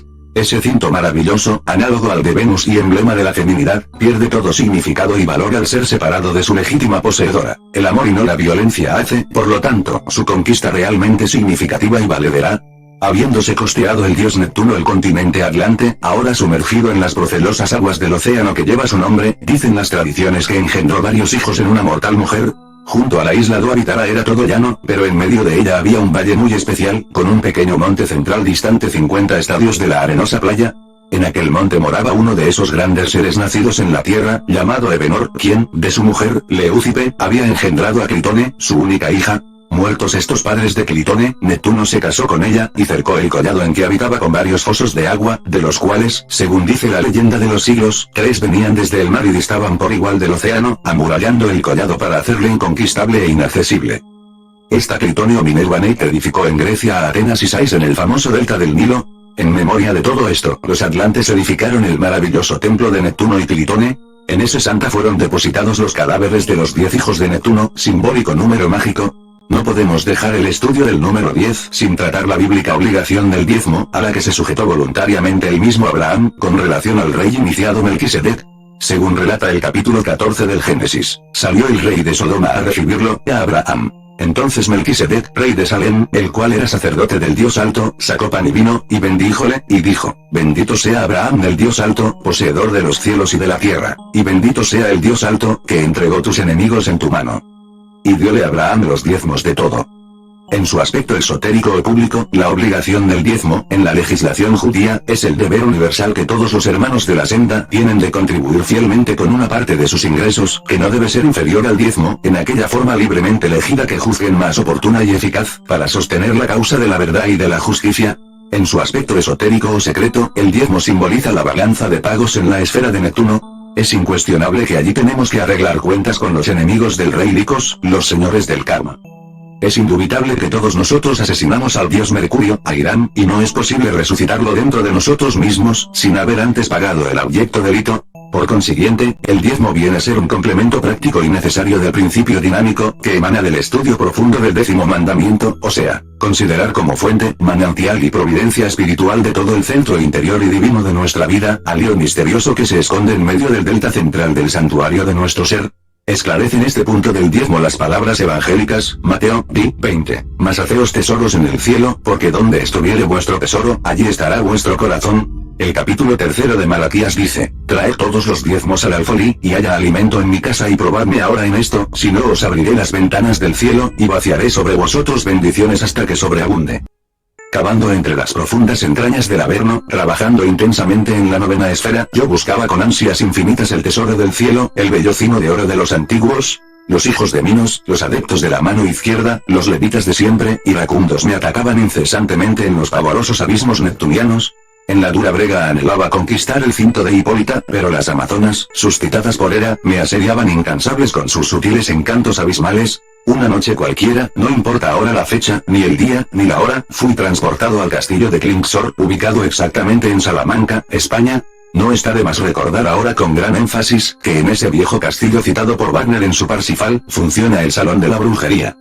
Lo que entonces viera en la tétrica morada de esas arpías, fue ciertamente horripilante. Siniestras canchonas de izquierdos aquelarres, tenebrosas me atacaron muchas veces dentro del interior del castillo, empero me defendí valerosamente con la flamígera espada. Mi viejo amigo, el ángel Adonai, quien por estos tiempos tiene cuerpo físico, hubo de acompañarme en esta aventura. No eran vanas, no, las lucubraciones de esos grandes videntes de lo astral que se llamaron alquimistas, cabalistas, ocultistas, etc. Lo que ahora veíamos dentro de este antro, era ciertamente espantoso. Muchas veces desenvainé la flamígera espada para lanzar llamas sobre la fatal morada del nigromante Klingsor. En forma inusitada Adonai y yo nos acercamos ante unas canchonas que arreglaban la mesa para el festín. En vano atravesé con la espada el pecho de una de esas brujas. Ella permaneció impasible, incuestionablemente estaba despierta en el mal y para el mal. Es ostensible que quise hacer llover fuego del cielo sobre aquel alcázar horrendo. Hice esfuerzos supremos, sentí desmayarme. En esos instantes el ángel Adonai se acercó a la ventana de mis ojos para mirar lo que ocurría dentro de mí mismo. Imaginad por un momento a cualquier persona deteniéndose ante la ventana de una casa para observar a través de los cristales y ver lo que sucede en el interior de la misma. Es ostensible que los ojos son las ventanas del alma y los ángeles del cielo pueden ver a través de esos cristales lo que sucede en el interior de cada uno de nosotros. Hecha la singular observación, Adonai se retiró satisfecho. Mi propio castillo interior, la morada de Klingsor, había sido incinerada con el fuego íntimo. Cada uno de nos lleva dentro al alcázar de izquierdos aquelarres. Esto jamás lo ignoran los Mahatmas. Posteriormente hube de evidenciar claramente el aspecto tenebroso de la existencia. Es ostensible que Satán tiene el don de la ubicuidad. Vedle dentro de ti mismo, por aquí, por allá y acullá. Concluidos los trabajos esotéricos en los infiernos neptunianos, hube entonces de ascender al Empíreo, la región de los serafines, criaturas del amor, expresiones directas de la unidad. Así fue como reconquisté ese estado jerárquico en el cielo de Neptuno. Ese es el universo de las mónadas divinales. Incuestionablemente había conseguido el cinto de Hipólita. Cualquier noche de estas lo evidencié en una fiesta cósmica. Entonces dancé con otros inefables. Otra noche, flotando en el Empíreo, en estado seráfico, pedí a mi madre divina Kundalini la lira. Entonces supe tocarla con maestría. Capítulo Sli y la resurrección. Es incuestionable que para Richard Wagner, como para todos los países cristianos en general, el Grial es el vaso sagrado del que el Señor de Perfección había bebido en su última cena. La divina copa que había recibido su sangre real vertida desde la cruz en el Monte de las Calaveras y recogida devotamente por el senador romano José de Arimatea. El gran cáliz fue poseído por el patriarca Abraham. Melquisedec, el genio planetario de nuestro mundo, lo transportó con infinito amor del país de Semiramis a la tierra de Canaán, cuando inició algunas fundaciones en el lugar en que más tarde estuvo Jerusalén, la ciudad querida de los profetas. Lo utilizó sabiamente cuando celebró el sacrificio en que ofreció el pan y el vino de la transubstanciación en presencia de Abraham, y se lo dejó a este maestro. También estuvo este vaso santo en el arca de Noé.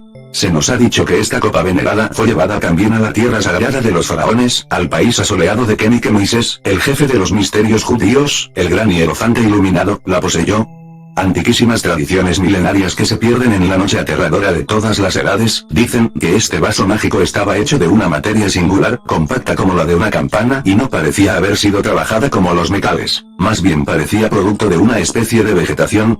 El Santo Grial es el cáliz milagroso de la suprema bebida, el vaso donde está contenido el maná que alimentaba a los israelitas en el desierto, el yoni, el útero del eterno femenino. En esa copa de delicias está contenido el vino exquisito de la espiritualidad trascendente, la conquista del ultramar evite o mundo superliminal y ultraterrestre, la resurrección esotérica, serían algo más que imposible sin la magia sexual, sin la mujer, sin el amor. El verbo delicioso de Isis surge de entre el seno profundo de todas las edades, aguardando el instante de ser realizado. Las palabras inefables de la diosa Neit han sido esculpidas con letras de oro en los muros resplandecientes del templo de la sabiduría. Yo soy la que ha sido, es y será, y ningún mortal ha levantado mi velo. La primitiva religión de Jano o Jaino, es decir, la áurea, solar, kiritaria y superhumana doctrina de los Jinas, es absolutamente sexual. Dentro del inefable idilio místico, comúnmente llamado los encantos del Viernes Santo, sentimos en el fondo de nuestro corazón que en los órganos sexuales existe una fuerza terriblemente divina. La piedra de luz, el Santo Grial, tiene el poder de resucitar a Hiram Abif, el maestro secreto, el Rey Sol, dentro de nosotros mismos, aquí y ahora. El Grial conserva el carácter de un mysterium tremendum. Es la piedra caída de la corona de Lucifer. Como fuerza temible, el Grial hiere y destruye a los curiosos e impuros, pero a los justos y sinceros les defiende y da vida. Incuestionablemente el Grial solo puede lograrse mediante la lanza de Eros, combatiendo contra los eternos enemigos de la noche. Realizar en sí mismo el misterio hiperbóreo, solo se hace factible descendiendo a los mundos infiernos. Dicha resurrección es la verdadera apoteosis o exaltación de lo que hay de más elevado y viviente en el hombre, su mónada divina, eterna e inmortal que se hallaba muerta, oculta. Indubitablemente aquella es, en sí misma, el verbo, el fiat luminoso y espermático del primer instante, el señor Shiva, el esposo sublime de nuestra divina madre Kundalini, el archihierofante y el archimago, la sobreindividualidad particular de cada cual. Escrito está con caracteres de fuego en el libro de la vida. Al que sabe, la palabra da poder. Nadie la pronunció, nadie la pronunciará, sino solamente aquel que lo tiene encarnado.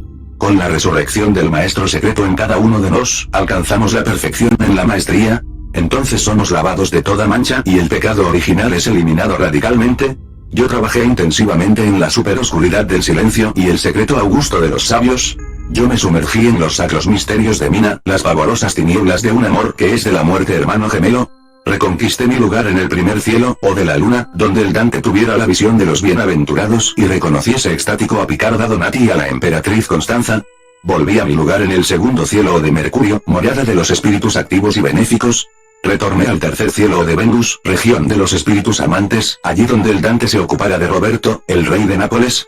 Regresé al cuarto cielo o del Sol, morada de los espíritus sabios, capítulo donde el Dante citara a San Francisco de Asís.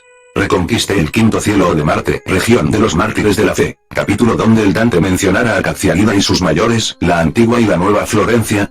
Retorné al sexto cielo o de Júpiter, región de los príncipes sabios y justos. Regresé al séptimo cielo o de Saturno, morada exquisita de los espíritus contemplativos, magnífico capítulo donde el Dante florentino mencionara con gran énfasis a Pedro Damián y hablara contra el lujo de los prelados. Volví al cielo octavo o estrellado, región de Urano, párrafos inmortales donde el Dante mencionara el triunfo del Cristo íntimo y de la coronación de la Divina Madre Kundalini, paraíso de los espíritus triunfantes. Retorné al cielo noveno o cristalino, la región de Neptuno, capítulo extraordinario en el que el Dante lanzara su invectiva contra los malos predicadores.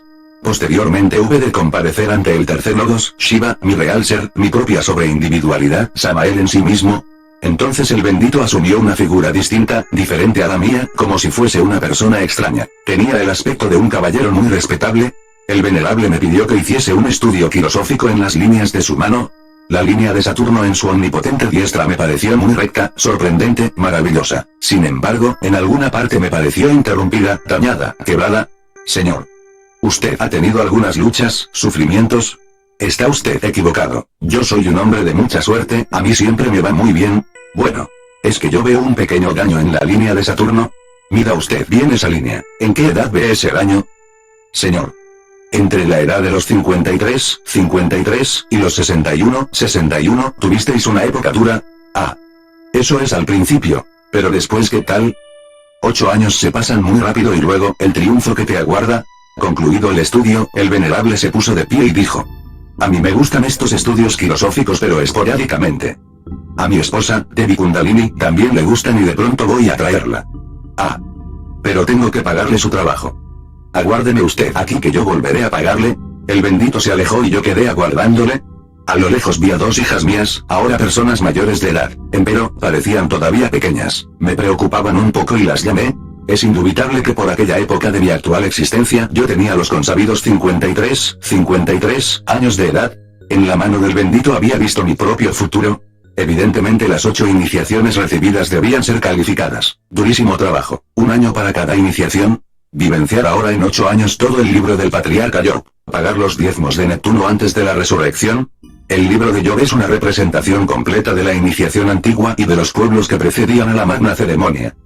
El neófito, en él se ve despojado de todo, hasta de sus hijos, y afligido por una enfermedad impura.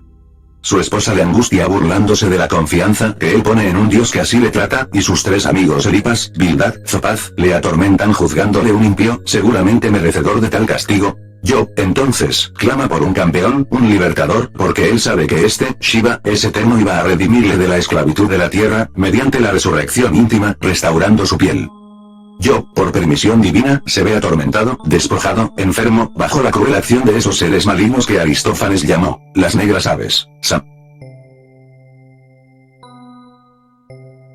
Pablo, las crueles potestades del aire, la iglesia. Los demonios, la teosofía y la cábala, los elementarios, etcétera, etcétera, etcétera. Empero, como Job es justo y entona el tema de su propia justificación frente a tales rigores del destino, vence al fin con el sagrado y de su crucifixión en la llagada carne, y Jehová, el Dios interior de cada cual, permite que a él se lleguen los ángeles curadores ojinas, cuyo clásico caudillo en otros libros, como el de Tobías, es el arcángel Rafael. Una noche, después de una fiesta cósmica que en mi honor se celebrara con motivo de haber sido bien calificado en la primera iniciación, fui debidamente instruido. Tendréis que pagar el crimen de haber asesinado al dios Mercurio, se me dijo. Perdonadme ese karma. Eso no tiene perdón y solo se puede pagar trabajando con la luna. Entonces vi como la luna en cada trabajo se acercaría más y más al planeta Mercurio, hasta mezclarse por fin con él. Mi real ser íntimo, el dios Mercurio, Shiva, mi mónada, acercándose a mí me dijo: tendréis que usar las botas del dios Mercurio. Posteriormente me calzó con tales botas.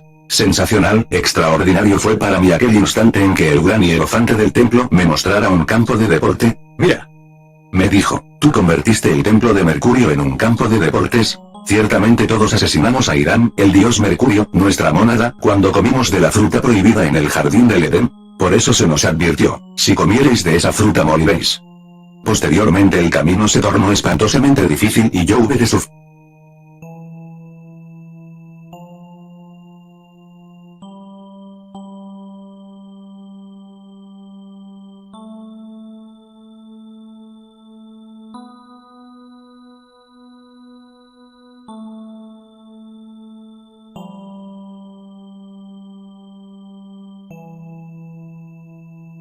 Hube de sufrir intensamente.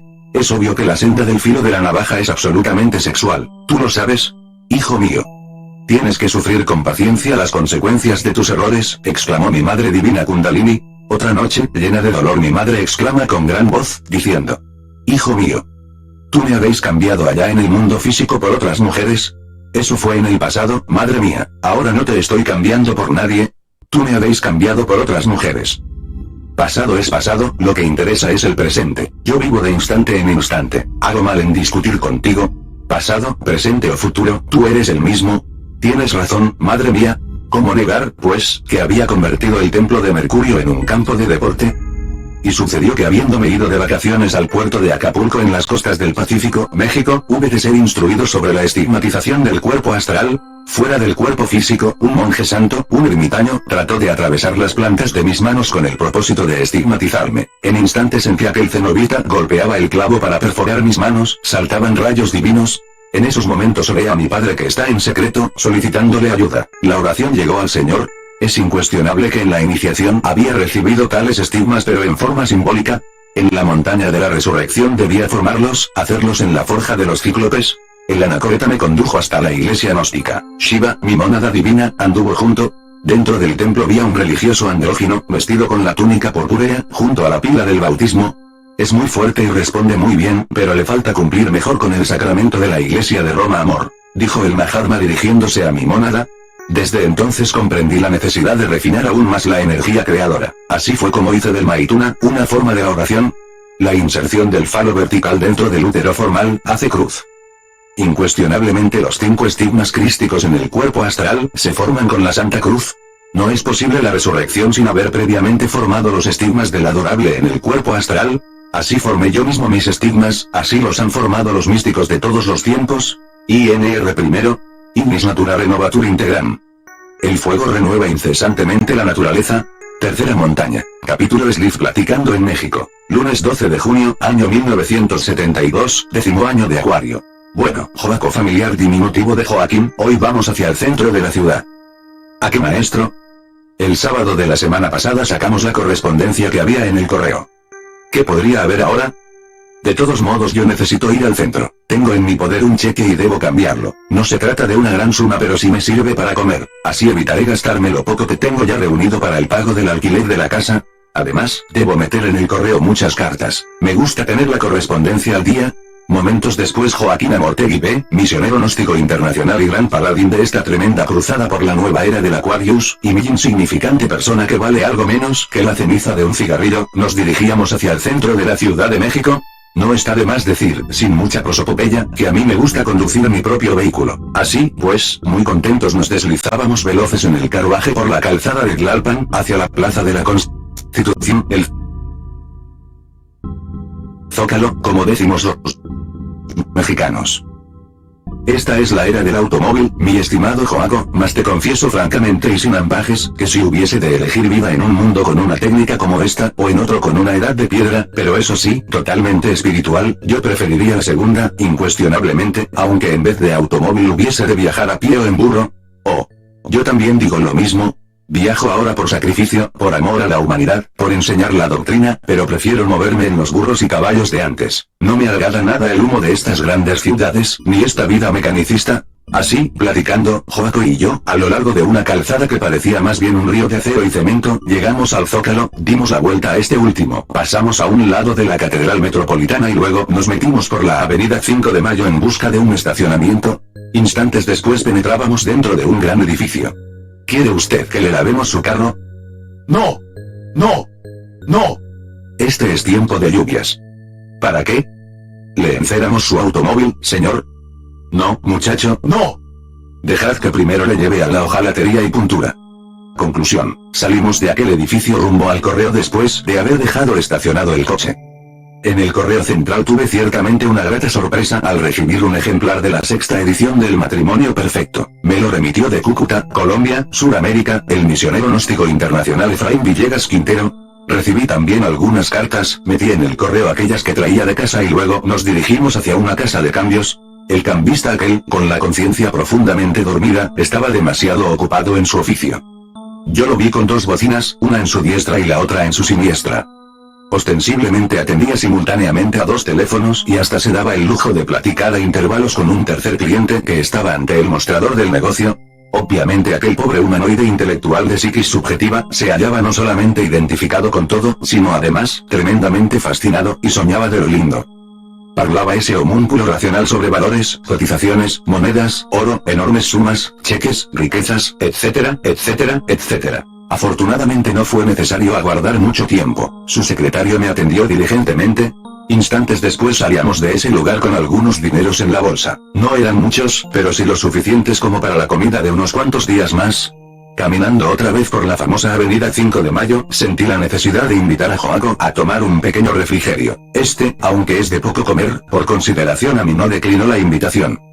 Indubitablemente encontramos un hermoso lugar. Quiero referirme al Café París. Una elegante mesera se acerca a nosotros. ¿Qué van a pedir, señores? Tráigame, señorita, le dije, un licuado de fresa y un pedazo de pastel de queso. Yo, dijo Joaco, quiero tan solo un licuado de papaya. Escuchadas estas palabras de los caballeros, la dama se retira para reaparecer momentos después con las consabidas viandas, saboreando muy lentamente el delicioso refrigerio, extrayendo de estos manjares su elemento espiritual. Entrambos, Joaco y yo, entablamos el siguiente diálogo. Te cuento, Joaco, que ya voy acercándome al final de mi libro titulado Las Tres Montañas. Ciertamente solo me falta una introducción a la tercera montaña, 3 capítulos de la ascensión y la conclusión. Entonces ya usted va acabando ese trabajo. Sí, Joaco, sí, sí. Lo interesante de todo esto es que ahora me toca apelar a la Lemuria. ¿Cómo? ¿A la Lemuria? ¿Por qué? Es claro que en esta reencarnación solo he llegado hasta la cumbre de la segunda montaña. Empero en ese arcaico continente Mu Lemuria, otrora situado en el vasto océano Pacífico, pasé por las 3 montañas. Entonces, incuestionablemente logré la liberación, mas renuncié a toda felicidad y me quedé en este valle de lágrimas para ayudar a la humanidad. Es ostensible que la posesión del elixir de larga vida me permitió conservar aquel cuerpo lemur durante millones de años. Así, pues, mi estimado Joaco, te cuento que yo fui testigo presencial de todas esas catástrofes volcánicas que acabaron con el continente Nu. Es evidente que a través de más de 10.000 años de incesantes terremotos, y de pavorosos maremotos, aquella tierra antigua se sumergió entre las procelosas aguas del océano Pacífico. Es algo patético, claro y definido, que conforme aquel viejo continente se fue sumergiendo lentamente entre las olas embravecidas del borrascoso océano, la Atlántida, aquella de Platón, surgió paulatinamente de entre las profundas aguas del Atlántico. Incuestionablemente yo viví también con mi cuerpo lemur en el país de las lomas de barro, conocí sus poderosas civilizaciones, muy superiores a la actual, y le vi sumergirse entre las furiosas olas del océano que lleva su nombre. En el año 6 de Can, el 11 Mulud, en el mes Zag, ocurrieron terribles terremotos que continuaron sin interrupción hasta el 13 Chuen. El país de las lomas de barro, la tierra Atlante, fue sacrificada. Después de 2 conmociones, desapareció durante la noche, siendo constantemente estremecida por los fuegos subterráneos, que hicieron que la tierra se hundiera y reapareciera varias veces y en diversos lugares. Al fin la superficie cedió y 10 países se separaron y desaparecieron. Se hundieron 64 millones de habitantes 8.000 años antes de escribirse este libro. Esto es textual de un manuscrito maya que es parte de la famosa colección de Le Plongeon, los manuscritos de Troano, y que puede verse en el Museo Británico. Antes de que la estrella Baal cayera en el lugar donde ahora hay solo mar y cielo, antes de que las 7 ciudades con sus puertas de oro y templos transparentes temblaran y se estremecieran como las hojas de un árbol movidas por la tormenta, yo salí de allí rumbo a la meseta central del Asia, a ese lugar donde hoy está el Tíbet. En esa zona de la Tierra se mezclaron los sobrevivientes atlantes con los nórdicos. Así se formó la primera subraza de nuestra actual raza aria. El guía salvador de los atlantes elegidos, aquel que los sacara del país de las lomas de barro, fue el Noé bíblico, el Manu Baibaswata, el fundador de la raza aria. Aún recuerdo, allende el tiempo y la distancia, aquellos festivales cósmicos que entonces se celebrarán en nuestro monasterio. Quiero referirme en forma enfática a la Orden Sagrada del Tíbet, vieja institución esotérica. Es indubitable que aquella antigua orden cuenta con 201 miembros. La plana mayor está formada por 72 brahmanes. Incuestionablemente tan benemérita organización mística conserva el tesoro del Aryavarta Ashram. Por aquellos tiempos era yo siempre recibido allí con mucha veneración. Exótico resultaba viviendo con cuerpo lemur en pleno mundo ario. Desafortunadamente el diablo donde quiera mete la cola, y sucedió desgraciadamente algo insólito. Volví a mis antiguas andanzas. Reincidencia en el delito. Me enamoré otra vez de la Eva seductora de la mitología hebraica y me tragué el fruto prohibido.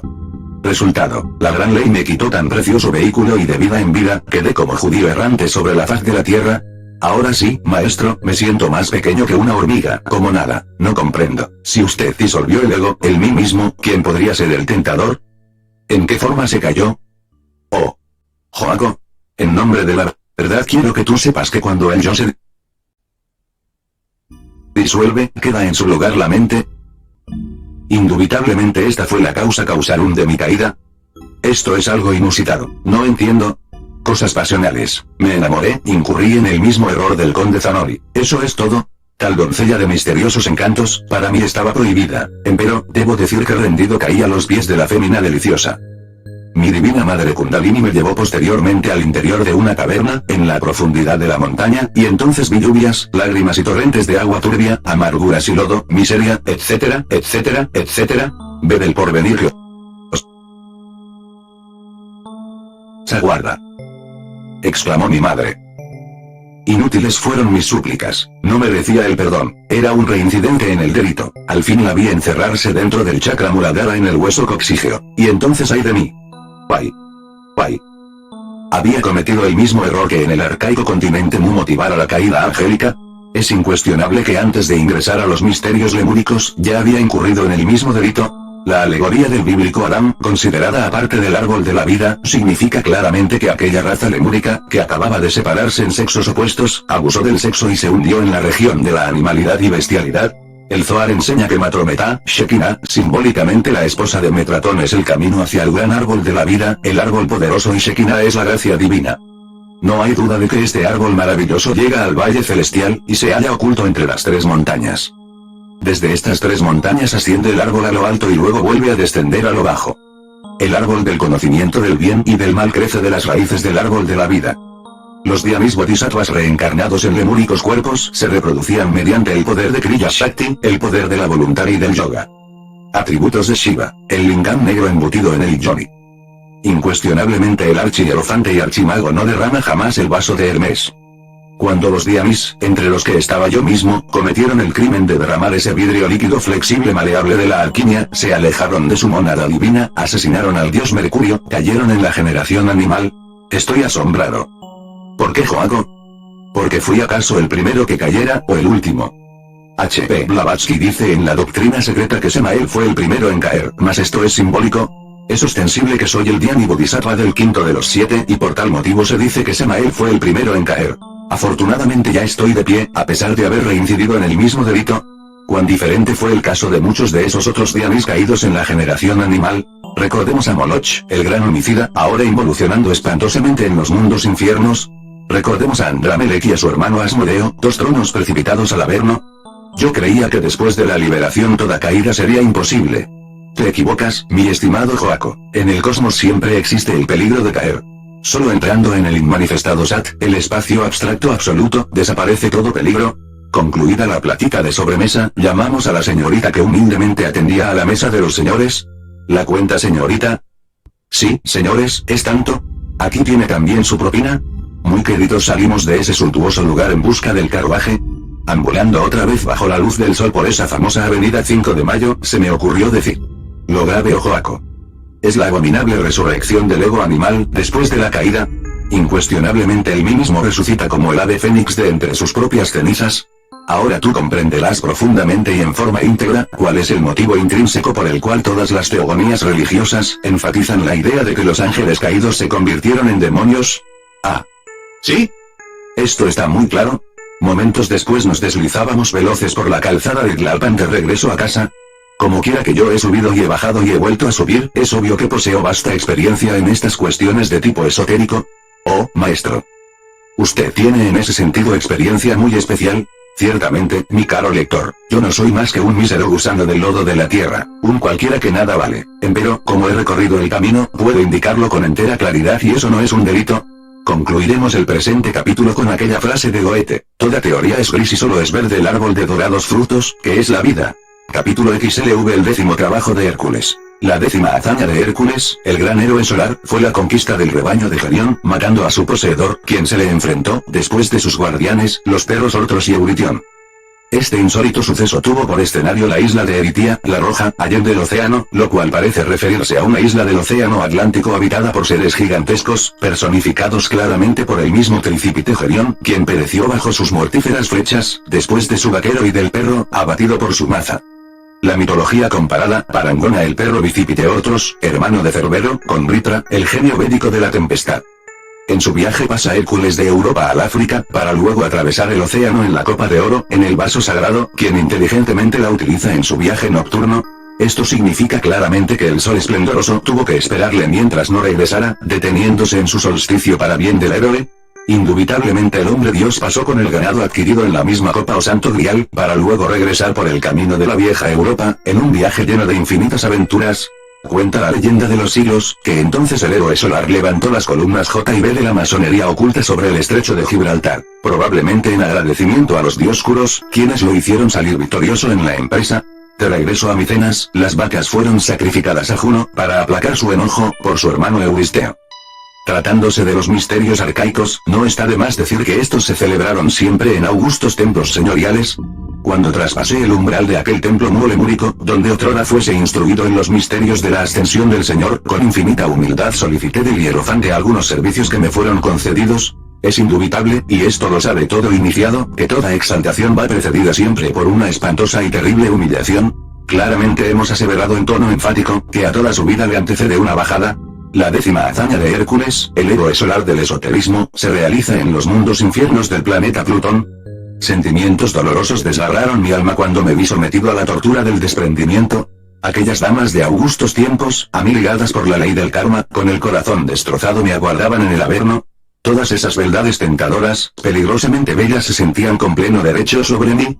Para mi bien o para mi mal, aquellas féminas terriblemente deliciosas, habían sido mis esposas en reencarnaciones anteriores, como consecuencia natural de la gran rebelión y la caída angélica. Los perros Ortros y Euritión, símbolos vivientes de la pasión animal, me asediaron inclementes con fiereza inaudita. Se multiplicaron hasta el infinito las tentaciones. Empero, a base de telema, voluntad y comprensión de fondo y con ayuda de mi divina madre Kundalini, vencí al señor del tiempo, el Tricípite Gerión. Es indubitable que así me apoderé del rebaño y me hice pastor auténtico, no de vacas como veladamente se dice, sino de ovejas. Para bien de la gran causa conviene que a continuación estudiemos algunos versículos del capítulo 10 de Juan.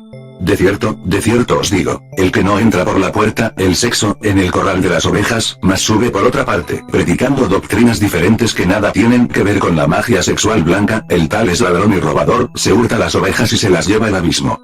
Nosotros salimos del Edén por la puerta del sexo, solo por dicha puerta podemos volver al Edén. El Edén es el mismo sexo. Mas el que entra por la puerta, el sexo, el pastor de las ovejas es. A este abre el portero y las ovejas oyen su voz, y a sus ovejas llama por nombre, con el verbo íntimo, y las saca, se las lleva por el camino del filo de la navaja. Y como ha sacado fuera todas las propias, va delante de ellas, y las ovejas le siguen, porque conocen su voz, su verbo.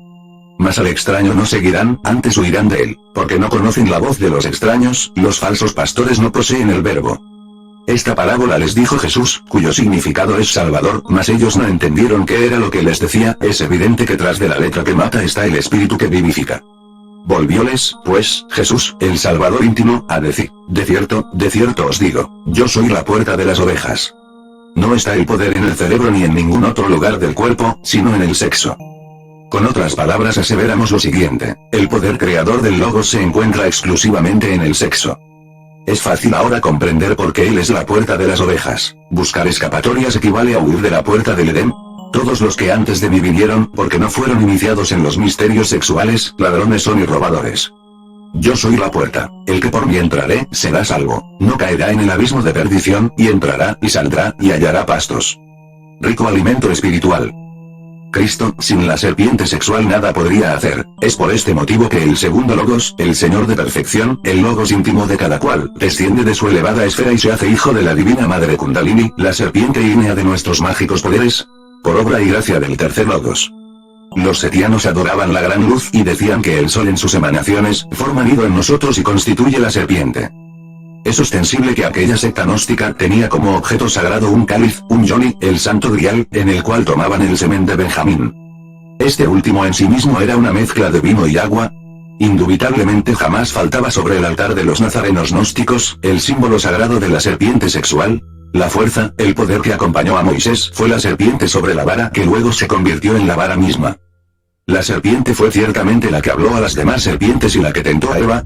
En el canto de Homero a Demeter, encontrado en una biblioteca rusa, se ve que todo giraba alrededor de un hecho fisiológico cósmico de gran trascendencia. Yo soy el buen pastor, aquel que ya alcanzó ese grado esotérico crístico, su vida da por las ovejas.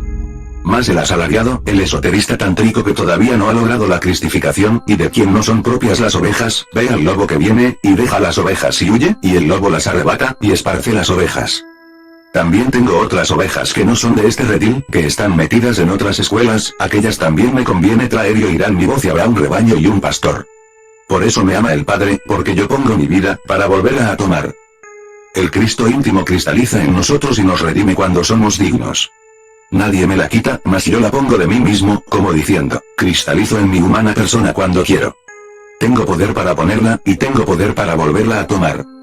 Ese mandamiento recibí de mi Padre. Después de este comentario crístico esotérico, es indispensable que continuemos con el presente capítulo. Qué sencilla, qué infalsificable hermosura primitiva tienen en verdad todos esos relatos platónicos que versan sobre dioses y diosas arcaicos, seres divinos del pasado lemúrico, auténticos pastores tántricos del Edén sexual, sublimes criaturas que levantan ciudades cíclopes, instruyen pueblos, los dotan de una legislación jamás superada y premian sus heroísmos. Realizar en sí mismo el misterio hiperbóreo, el misterio del Grial, es urgente cuando anhelamos convertirnos en auténticos profetas, en genuinos pastores cristificados. Necesitamos pasar el Mar Rojo, atravesar el océano tempestuoso de la vida, pasar a la otra orilla en la copa de oro, en el vaso sagrado, que ellos, el sagrado sol absoluto, nos presta. Concluidos los esotéricos trabajos en los infiernos del planeta Plutón, hube entonces de levantar columnas. Plus Ultra, Adam Kadmon, hombre celeste, tales son los místicos significados que se han atribuido a las dos columnas de Hércules. Aquel evento cósmico humano fue precedido por la desencarnación de mi esposa sacerdotisa Litelantes. Incuestionablemente ella, en sí misma, era ciertamente el único nexo kármico que en este valle doloroso del samsara me quedara. Yo la vi alejarse de su descartado vehículo lemúrico, vestida ciertamente de riguroso luto. Adam Eva es indubitablemente el significado más secreto de las dos columnas de Hércules. Reconciliación con lo divinal resulta urgente, inaplazable, impostergable, ¿tú lo sabes? Levantar columnas es reconciliación, regreso de la pareja original, vuelta al Edén. Necesitamos retornar al punto de partida original, volver al primer amor. Eso es indiscutible, irrefutable, irrebatible. En los arcaicos misterios del continente Lemuria, yo hube de vivenciar el crudo realismo de esto en bodas paradisíacas, edénicas. Entonces recibí por esposa a una gran iniciada. Quiero referirme en forma enfática a la otra mitad de la naranja, a mi ova particular primigenia. Así levanté las dos columnas de Hércules. En plena mesa del festín me hallaba, acompañado dichoso por la nueva esposa y muchos altos sacerdotes. Litelantes entonces atravesó el umbral de la regia sala, vino desencarnada a presenciar la fiesta. Así, oh dioses, fue como restablecí al segundo Logos, al Cristo cósmico, en el santuario de mi alma. Capítulo escribí la 11ª hazaña de Hércules. La 11ª hazaña de Hércules, el ego solar, tuvo lugar en el dominio transatlántico, consistiendo en apropiarse de las manzanas de las Hespérides, las ninfas hijas de Héspero, vivísima representación del planeta Venus, el lucero delicioso del amor.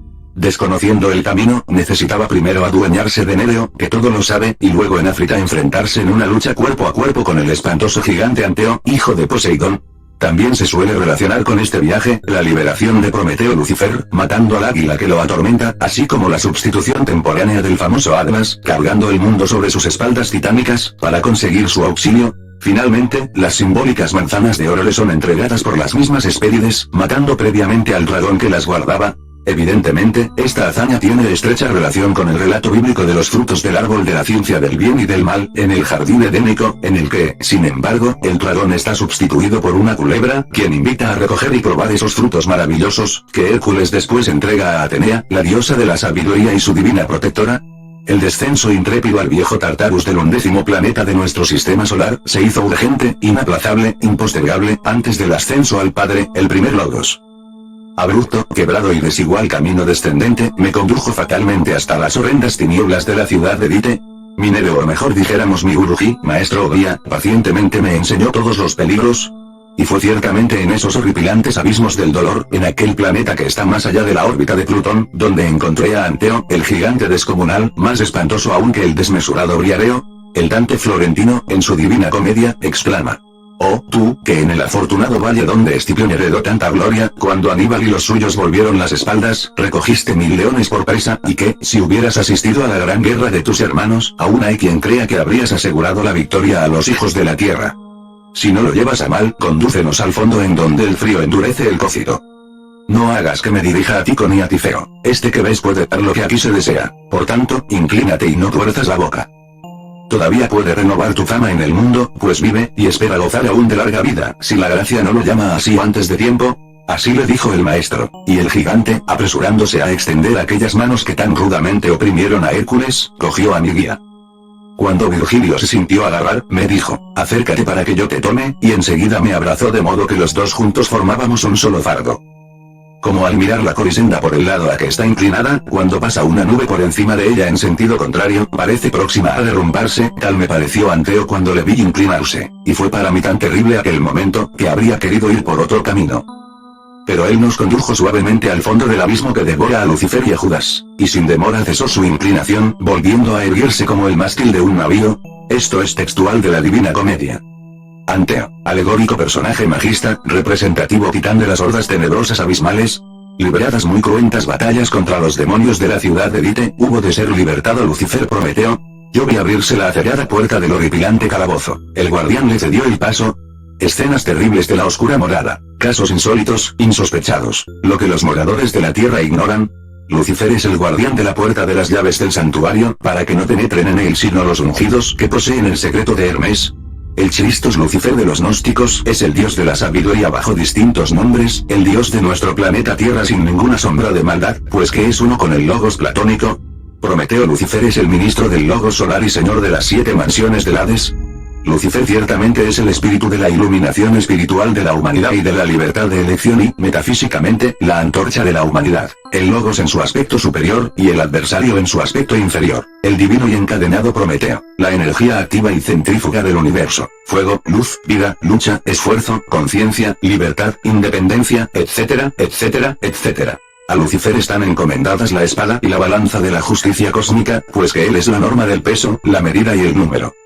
Dentro de cada uno de los, Lucifer es la reflexión del Logos íntimo, sombra del Señor proyectada en el fondo de nuestro ser. En instantes en que escribo estas cuartillas, me viene a la memoria un caso insólito. Una noche cualquiera, no importa cuál, hube de encontrar al espantoso personaje dentro de una hermosa recámara.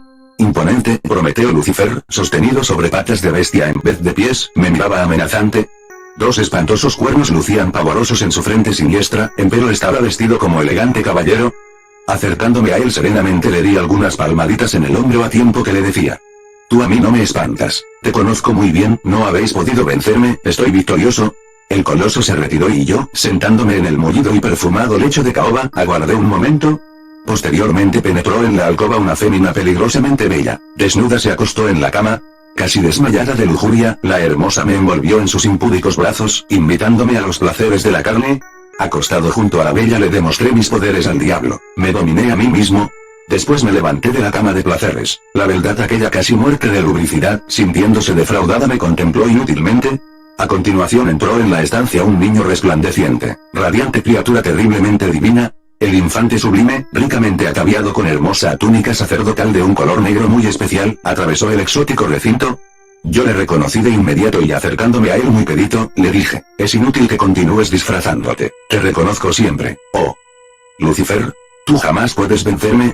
Aquella criatura sublime, terror de los ignorantes, sonrió entonces con dulzura infinita. Incuestionablemente, él es el divino Daimon de Sócrates, nuestro entrenador especial en el gimnasio psicológico de la vida. Justa es su libertad después de su duro trabajo. El logo se lo traga, se lo absorbe. Hasta aquí este relato. Continuemos con el tema trascendental de este capítulo. Mi nueva sacerdotisa en la montaña de la ascensión resultó ciertamente extraordinaria. Obviamente se aceleró mi progreso íntimo y, en consecuencia, logré apoderarme de las manzanas de oro en el jardín de las Hespérides. Las ninfas venustas, exquisitamente deliciosas, cayeron a mis pies. No pudieron vencerme. Concluidos los trabajos mágicos en aquel averno, ascendí victorioso al Padre. Es obvio que este místico acontecimiento trascendental en modo alguno podía pasar desapercibido. Aquel evento cósmico fue entonces celebrado con infinita alegría en el Santa. En espléndido trono, sentado ante la augusta cofradía, me sentí completamente transformado. En esos momentos indecibles, el anciano de los días, mi Padre que está en secreto, la bondad de las bondades, lo oculto de lo oculto, la misericordia de las misericordias, el Keter de la cábala hebraica, resplandeció dentro de mí, cristalizó definitivamente en toda la presencia de mi ser. En tales instantes, los hermanos de la Fraternidad Universal Blanca, con infinita veneración me contemplaron. Mi rostro asumió el aspecto de la ancianidad. Indubitablemente había logrado cristalizar en las diversas partes de mi ser, las tres fuerzas primarias del universo. Capítulo Esli y el 12º trabajo de Hércules. El 12º trabajo de Hércules, el héroe solar, fue ciertamente impuesto por su hermano, es decir, por su resplandeciente prototipo divinal, en el sagrado sol absoluto. Indubitablemente dicho trabajo consistió en sacar de su dominio plutónico al perro tricípite que lo aguardaba. Habiendo entrado en la morada subterránea de los muertos, trata primero de propiciarse al mismo Aidóneo, quien le permite llevarse el perro con la condición de que logre adueñarse de él sin armas, lo cual hace cogiéndolo primero por su cola de dragón y luego por el cuello hasta casi ahogarle. Hermes le guía en el camino de regreso, y después que Cerbero fue mostrado a Mecenas, lo deja libre para que regrese a su residencia.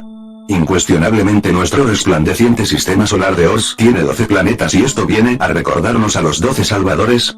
Resulta palmario y evidente que el trabajo final de Hércules ha de realizarse siempre en el 12º planeta de la familia solar. Igualmente, solo con Escorpio, cuya constelación es la más apropiada para figurarlo, podemos y debemos relacionar la última de sus hazañas zodiacales, consistente en sacar al perro tricípite del celoso mundo subterráneo, del reino de las sombras donde la verdad se disfraza de tinieblas. Naturalmente solo puede cumplir esta tarea con el consentimiento del mismo Hades o Plutón, y con la ayuda de Hermes y Minerva a la vez. Sexo, yoga y sabiduría. Con infinita veneración traspasé el umbral del templo, anhelaba la liberación final. En el amurallado patio de los sacerdotes, resplandecieron gloriosamente las aguas espermáticas de la piscina sagrada.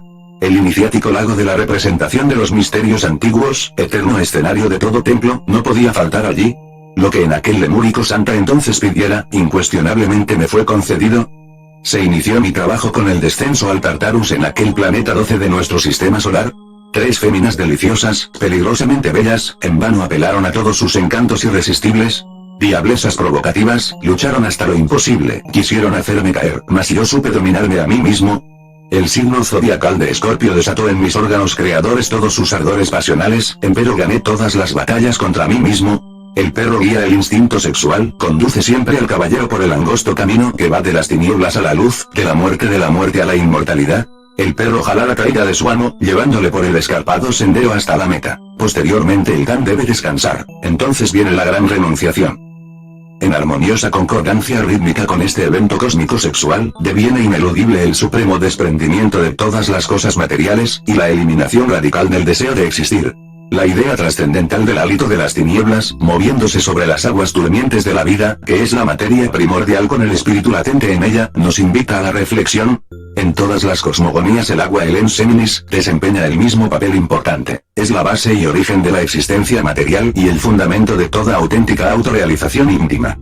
Empero, es urgente, inaplazable, impostergable, jamás ignorar que entre el abismo primitivo, en el fondo de las aguas, moran muchísimas bestias peligrosas. Si los divinos titanes del viejo continente Nu, aquellos ángeles caídos en la generación animal, no se hubiesen olvidado de esta tremenda verdad, si hubieran permanecido alertas y vigilantes como el vigía en época de guerra, todavía se hallarían en estado paradisíaco. Adueñarse completamente del perro tricípite sin arma alguna, significa de hecho, control absoluto sobre el sexo. Cuando yo me hice dueño de tal can, ascendí victorioso desde el fondo del negro y horroroso precipicio. Entonces encarnó en mí el ser de mi ser, eso que está más allá de Brahma, Vishnu y Shiva. Aquel divino prototipo solar absoluto. Cuando este hecho místico acaeció, entré dichoso en un pequeño santuario del sagrado sol absoluto. Desde ese instante extraordinario pude alimentarme con los frutos del árbol de la vida, más allá del bien y del mal. Había regresado al punto de partida original, incuestionablemente había vuelto a mi mónada. Cada uno de nos tiene en esa radiante esfera de luz y de alegría, su prototipo divinal.